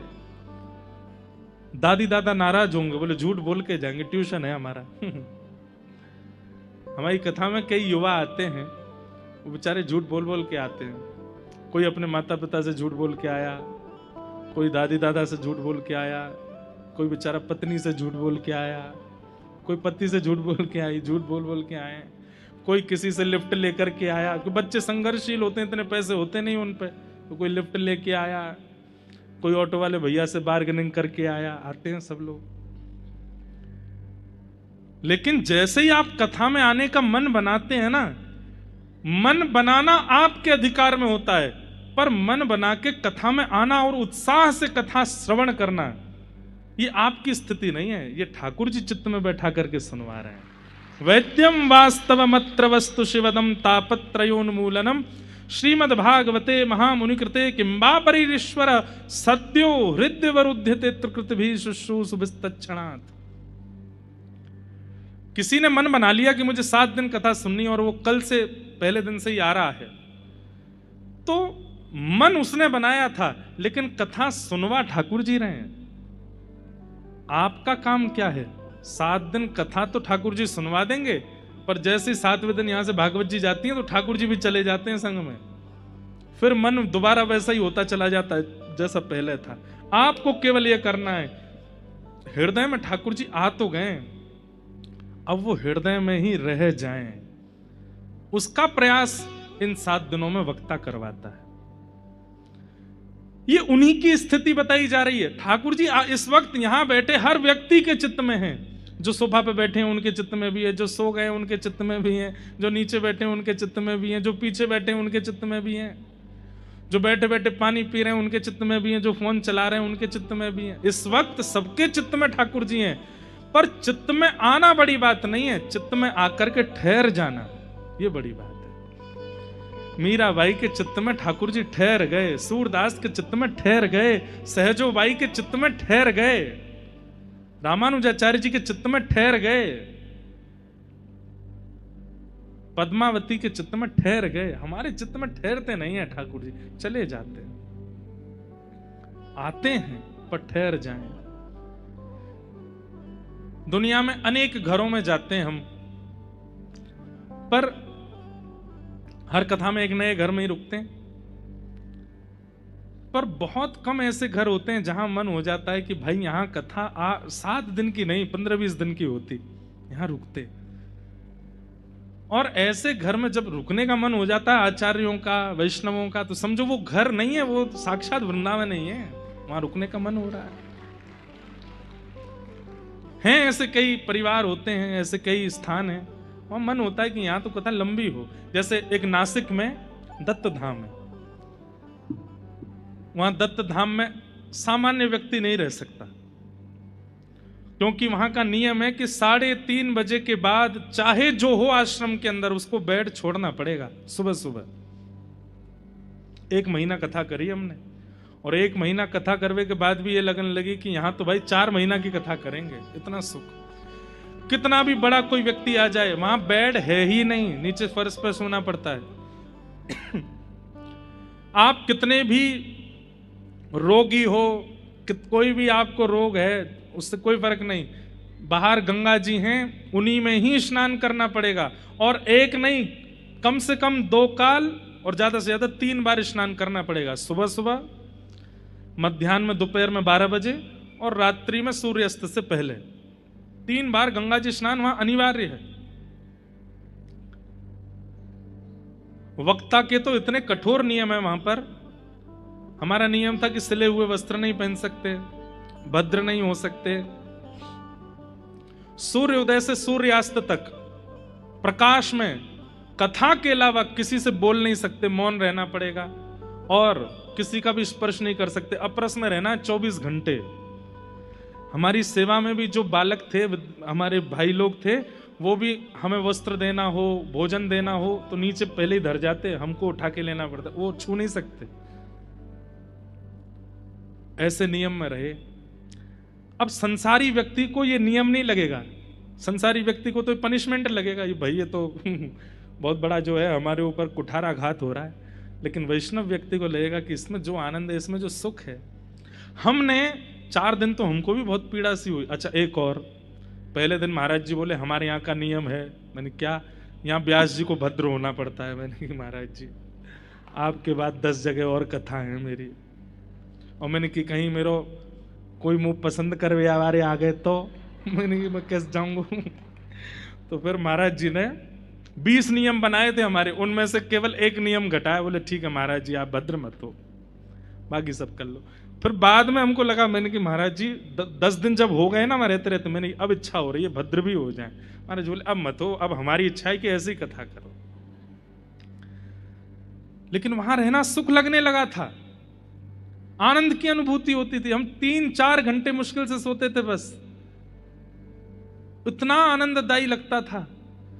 जबकि एक एक व्यवस्था सोने से लेकर के, अब वहां भोजन जो है वो भोजन भी कैसे बनता है, जितने लोग स्नान करने जाएंगे सबके पास में एक पात्र होता है, पात्र में ही जल लेकर के आना पड़ेगा, और वो जल जाकर के रसोई घर में आपको देना पड़ेगा।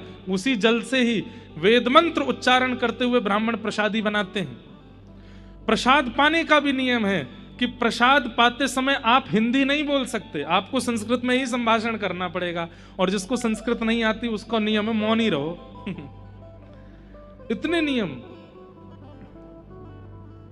वहां रहे, लेकिन सुख लगने लगा, आनंद लगने लगा। क्यों? जब भगवत प्राप्त आप होने लगते हैं, वैष्णवता आपके चित्त में आने लग जाती है, तो कहीं ना कहीं आप विपरीत परिस्थितियों को भी सहर्ष स्वीकार करने लगते हैं। फिर आपको पीड़ा नहीं होती, और कहीं ना कहीं आप भजन तो करते हो, कथा तो सुनते हो, ठाकुर जी की सेवा तो करते हो, लेकिन एक विपरीत व्यवस्था आपको विचलित कर देती है। भोजन नहीं किया, क्यों नहीं किया? नमक ना है यहाँ में नींबू नहीं पड़ा, इसमें मिर्च नहीं है बढ़िया वाली, हींग का स्वाद नहीं आ रहा है। कहीं ना कहीं वैष्णव भाव में अभी दोष है, नहीं तो सब स्वीकार होता है। तो यहां आने का मन बनाना ये आपके हाथ में था, पर 7 दिन तक कथा सुनना ये ठाकुर जी की स्थिति, आपके चित्त में ठाकुर जी बैठ के सुनवा रहे हैं। पर अब करना क्या है?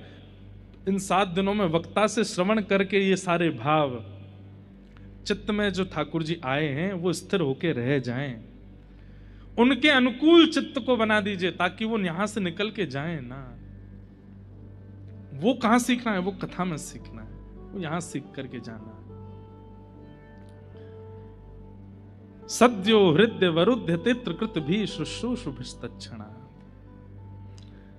निगम कल्प तरोर्गलितम फलम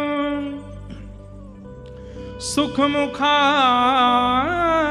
द्रवयुत संयुतम पिबत भागवतम रसमालयम मोहर हो रसिका भुवि भावुका। निगम कल्प तरोर गलितम फलम सुख मुखाद अमृत द्रव संयुतम पिबत भागवतम रसमालयम मोहर हो रसिका भुवि भावुका। भागवत जी क्या हैं? बोले रसमालयम। दो बातें हैं। एक तो है कि संपूर्ण रस से युक्त हैं भागवत जी, छिलका गुठली नहीं है। आम खाते हैं आप? हैदराबाद में कौन सा आम होता है? हापुस है? कौन सा? इमायत। अब जो भी हो तो हो।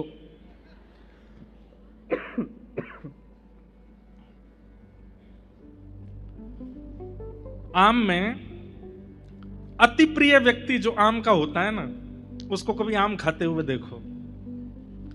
विधिवत बैठेगा एक कोने में थाल में लेकर के पूरा, पहले तो खूब प्रेम से उसको खाएगा, फिर उसके बाद उसके छिलका लेकर के उसमें भी महाराज एक बूंद रह नहीं जाए उसको ले करके खूब धुआंधार। और फिर उसके बाद आता है अंतिम स्टेप। तीन पड़ावों में आम खाए जाते हैं। पहले पड़ाव में तो रस पी लिया जाता है, दूसरे पड़ाव में छिलका के प्राण पिए जाते हैं, और फिर तीसरा पड़ाव आता है गुठली। तू कहाँ जाएगी बच के, आजा। और फिर महाराज उसके जो वो रेशे होते हैं उनमें से भी खींच खींच करके आम खाते हैं लोग। लेकिन अत्यंत प्रेम करने वाला व्यक्ति भी आम की छिलका गुठली को फेंक देता है। क्यों? क्योंकि वो त्याज्य हैं। कोई व्यक्ति उनको भी नहीं रखता। अब भले चलाए कई लोग होते हैं, वो इतना प्रेम होता है आम से कि वो अमिया जो कच्ची होती है उसकी अचार बना लेते हैं, तो वहां पर भी गुठली तो छोड़ी जाती है कि उसको भी खा जाएं। अत्यंत प्रीति करने वाले जीव में भी कुछ ना कुछ त्याज्य होता है। कोई पति कितना भी पत्नी से प्रेम करे, बच्चों से प्रेम करे, किसी से भी प्रेम करे, उनके स्वभाव गुणों में भी कुछ ना कुछ त्याज्य तो होता ही है। पर ठाकुर जी की लीला में एक बात भी त्याज्य नहीं है, इसलिए रसमालयम। यहां पर आप एक बात के लिए भी ये नहीं कह सकते कि ठाकुर जी ने ऐसा क्यों किया। लोग बाग कहते हैं राम जी ने सीता जी का परित्याग किया, हम इस कथा को सुन नहीं सकते। मूल बात सुन लीजिए। आपके, एक तो हम आपके क्यों बोलते हैं, हमारे दक्षिण भारत में एक वेदमती माता हुई। वेदमती एक राजा की कन्या थी, और आपने बहुत ध्यान से सुनिएगा, इस कथा के बाद फिर हम कथा को विश्राम देंगे, फिर आचार्य चरणों के कुछ भाव सुनेंगे। सब लोग सावधानी से सुनो, बैठो। और आरती से पहले जो जाएगा उसको बगल वाले की सौगंध है।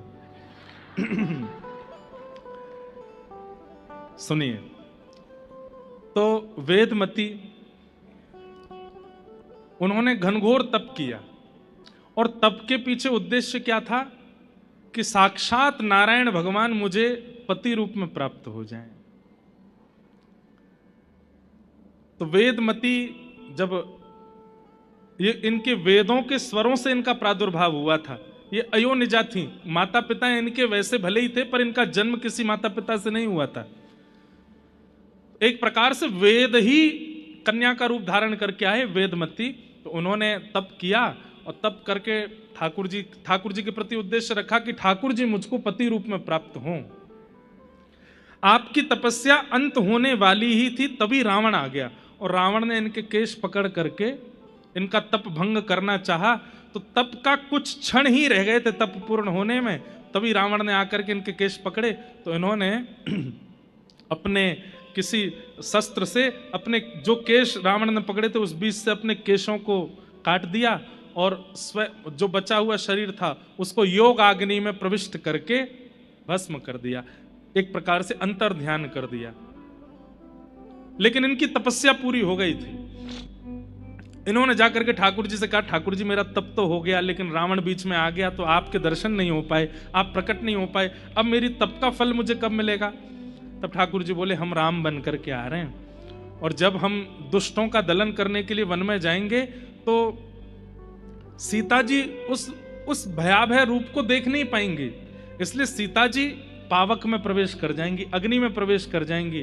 तब सीता जी का रूप धारण करके तुम आ जाना साथ में, और आगे की यात्रा, और तुम्हें बदला भी लेना है। ये रावण ने तुम्हारा जो है तप में विघ्न डाला, इसलिए तुम आगे की यात्रा में संग चलना। तुम्हारे सामने हम दुष्टों का दलन करेंगे, फिर रावण तुम्हारा अपहरण करेगा, फिर तुम्हारे रावण की नगरी में रहने के कारण ही हनुमान जी जाकर के, जैसे उसने तुम्हारी तप में विघ्न डाला, उसकी पूरी नगरी को जला देंगे, फिर हम आकर के रावण का वध करेंगे, तुमको वहां से ले लेंगे। तो तुम्हारी जो इच्छा थी कि मैं पति रूप में मिलूं, ये पूरी हो जाएगी। वेद माता बोली ठीक है। और वही हुआ। जब राम जी आए तो सीता जी अग्नि में प्रवेश कर गई। फिर छाया की जो सीता जी आई वो यही थी, वेदमती। यही सीता जी का रूप धारण करके आगे गई, और फिर रावण का भी बदला पूरा हो गया और इनकी इच्छा भी पूरी हो गई कि राम जी मुझे पति रूप में प्राप्त हों। पर बात आकर के कहां रुक गई? तुम्हारी तो इच्छा थी कि हम तुमको पति रूप में मिलें, पर हमारा तो संकल्प है कि हम एक ही पत्नी व्रती रहेंगे। इस काल में एक पत्नी व्रती धारण करेंगे। अब एक प्रकार से तुम हो सीता जी के रूप में, लेकिन हो तो दूसरी कन्या ना, इसलिए अब तुम दोबारा अग्नि में प्रवेश कर जाओ। और उसके लिए पूरी लीला रचा करके राम जी ने सीता जी को वहां वाल्मीकि जी के आश्रम गई और वहां से अग्नि में प्रविष्ट हो गई। वो वेदमती माता प्रविष्ट हुई हैं, और जो वास्तविक सीता जी हैं वो पुनः राघव जी के साथ में आ गई। इस प्रकार से पूरी लीला हुई। लेकिन वेदमती बड़ी नाराज हो गई, बोले कि भगवान, क्या तप में तप करने वाले की ही इच्छा होती है, ठाकुर जी की इच्छा नहीं होती? मैंने तो आज तक नहीं सुना। आप ध्रुव को दर्शन देने के लिए उसकी इच्छा से गए थे कि अपनी इच्छा से गए थे? ठाकुर जी बोले हम गए तो अपनी इच्छा से थे। बोले ध्रुव को दर्शन करने में आपकी इच्छा है, प्रहलाद को दर्शन देने में आप नृसिंह बन के अपनी इच्छा प्रकट कर सकते हो, लेकिन वेदमती को पत्नी रूप में स्वीकार करने में आपने कैसे कह दिया कि तुम्हारी इच्छा थी, मेरी इच्छा तो नहीं थी? मेरी इच्छा अभी अधूरी है, इसको पूरी कीजिए। तब ठाकुर जी बोले कोई बात नहीं, हम श्रीनिवास वेंकटेश के रूप में आएंगे और आप पद्मावती बन करके आना और हम आपको स्वीकार करेंगे, आपके साथ विवाह करेंगे। तब भगवान तिरुपति बन करके आए, और तिरुपति बन करके तिरुपति यहां पर श्रीदेवी, भूदेवी और पद्मावती तीन पत्नियां हैं श्री ठाकुर जी की। ये पद्मावती कौन है? वही वेदमती पद्मावती बन करके आई और ठाकुर जी ने उनको स्वीकार किया। ठाकुर जी की किसी भी लीला पर आप संशय नहीं कर सकते। हर एक लीला के पीछे एक रहस्य कथा है और आचार्य चरणों से आप उसका समाधान पा सकते हो। इसलिए ठाकुर जी की कथा क्या है? रसमालयम। उसमें त्याज्य वस्तु कुछ भी नहीं है। आप अगर ये कह दो कृष्ण की ये लीला, रास लीला को हम स्वीकार नहीं करते, तो आप गलत हो। आप रास लीला की सार गर्भता को जब देखने के लिए जाएंगे तो ऐसा सार छिपा है, बस वो प्रकट रूप में दिख नहीं रहा है आपको। इसलिए ठाकुर जी की कथा क्या है? रसमालयम। जूस है, आम रस है, उसमें छिलका गुटली है ही नहीं, पूरा गटक जाओ, कुछ भी छोड़ने लायक नहीं है उसमें। ठाकुर जी की कथा रसमालयम। और किसके कथा किसके मुख से सुननी चाहिए? बोले सुख मुखाद। वक्ता कैसा होना चाहिए? सुख के जैसा। सुख का स्वरूप होता है कि फल का रस खुद भी लेता है और फल को मीठा करके दूसरों को भी दे देता है। तोते का रूप यही होता है। तो श्रीमद् भागवत रूपी फल सन्मुख है, इनका रस स्वयं भी लेवे, स्वयं भी आनंदित होवे और सामने जितने श्रोता बैठे हैं इनको भी ये फल प्रदान करे। सुख बन करके कथा सुने। और इस कथा को सुनने में सबसे बड़ा नियम क्या है? पिबत भागवतम रसमालयम। कथा सुननी नहीं है तो पीनी है। क्या करनी है? पिबत भागवतम रसमालयम। कथा का तो रस का स्वरूप है, वो पिया जाता है, सुना थोड़ी जाता है। लाओ भाई आम रस लाओ, आहा कितनी बढ़िया मीठी आवाज आ रही है इसमें से। आम रस को सुना जाता है? आम रस तो पिया जाता है। कथा भी सुनी नहीं जाती है। कथा को क्या करते हैं? बोले कर्ण रंध्र से पियो। पीने का मतलब है धारण करो। सुन के चले मत जाइए यहां से। हम आपसे एक बात कह दें, आप 3 घंटा 2.5 घंटा कथा सुनते हैं, 2.5-3 घंटे में जो भी आपने सुना है उसमें से एक बात ही सही। यहां से पैर बाहर बाद में रखिएगा, पहले एक बात को जीवन में उतार लीजिए। बोले ये मुझे अब करना है, आज की कथा से हमने ये सीखा। उसी समय कथा का अनुभव होने लग जाएगा। पिबत भागवतम रसमालयम। कथा को पियो। और कब तक पिए? कितना पिए? बोले मोहर हो रस का भुवि भाव का, पीते रहो, कभी छको मत। हैदराबाद में चाहे साल में 10 कथा हो जाए, 10 की 10 सुनो। अब आप कहोगे महाराज जी धंधा आप कर लेना आके हमारा। हम कह रहे हैं भैया आप तन से उपस्थित होके नहीं सुन सकते, आधुनिकता से तो सुन ही सकते हैं, कैसे भी सुन तो सकते ही हो, वैसे सुनने का प्रयास करो, पर सुनो, सुनते रहो। मोहर हो रसिका भुवि भाव का। इस प्रकार भागवत जी के 3 मंगलाचरण यहाँ सुनाए गए और इसके बाद यहां से अब कथा प्रारंभ होती है। हम थोड़ी भूमिका और सुना दें। 88,000 सौनकादिर्षि नैमिषारण्य क्षेत्र में बैठे हैं, मानव कल्याण के लिए यज्ञ कर रहे थे, लेकिन यज्ञ से कोई फल प्राप्त होता दिख नहीं रहा था। तभी वहां सूत जी का आगमन हुआ। सूत जी से आपने 6 प्रश्न किए और इन 6 प्रश्नों में ही 7 दिन की कथा होती है।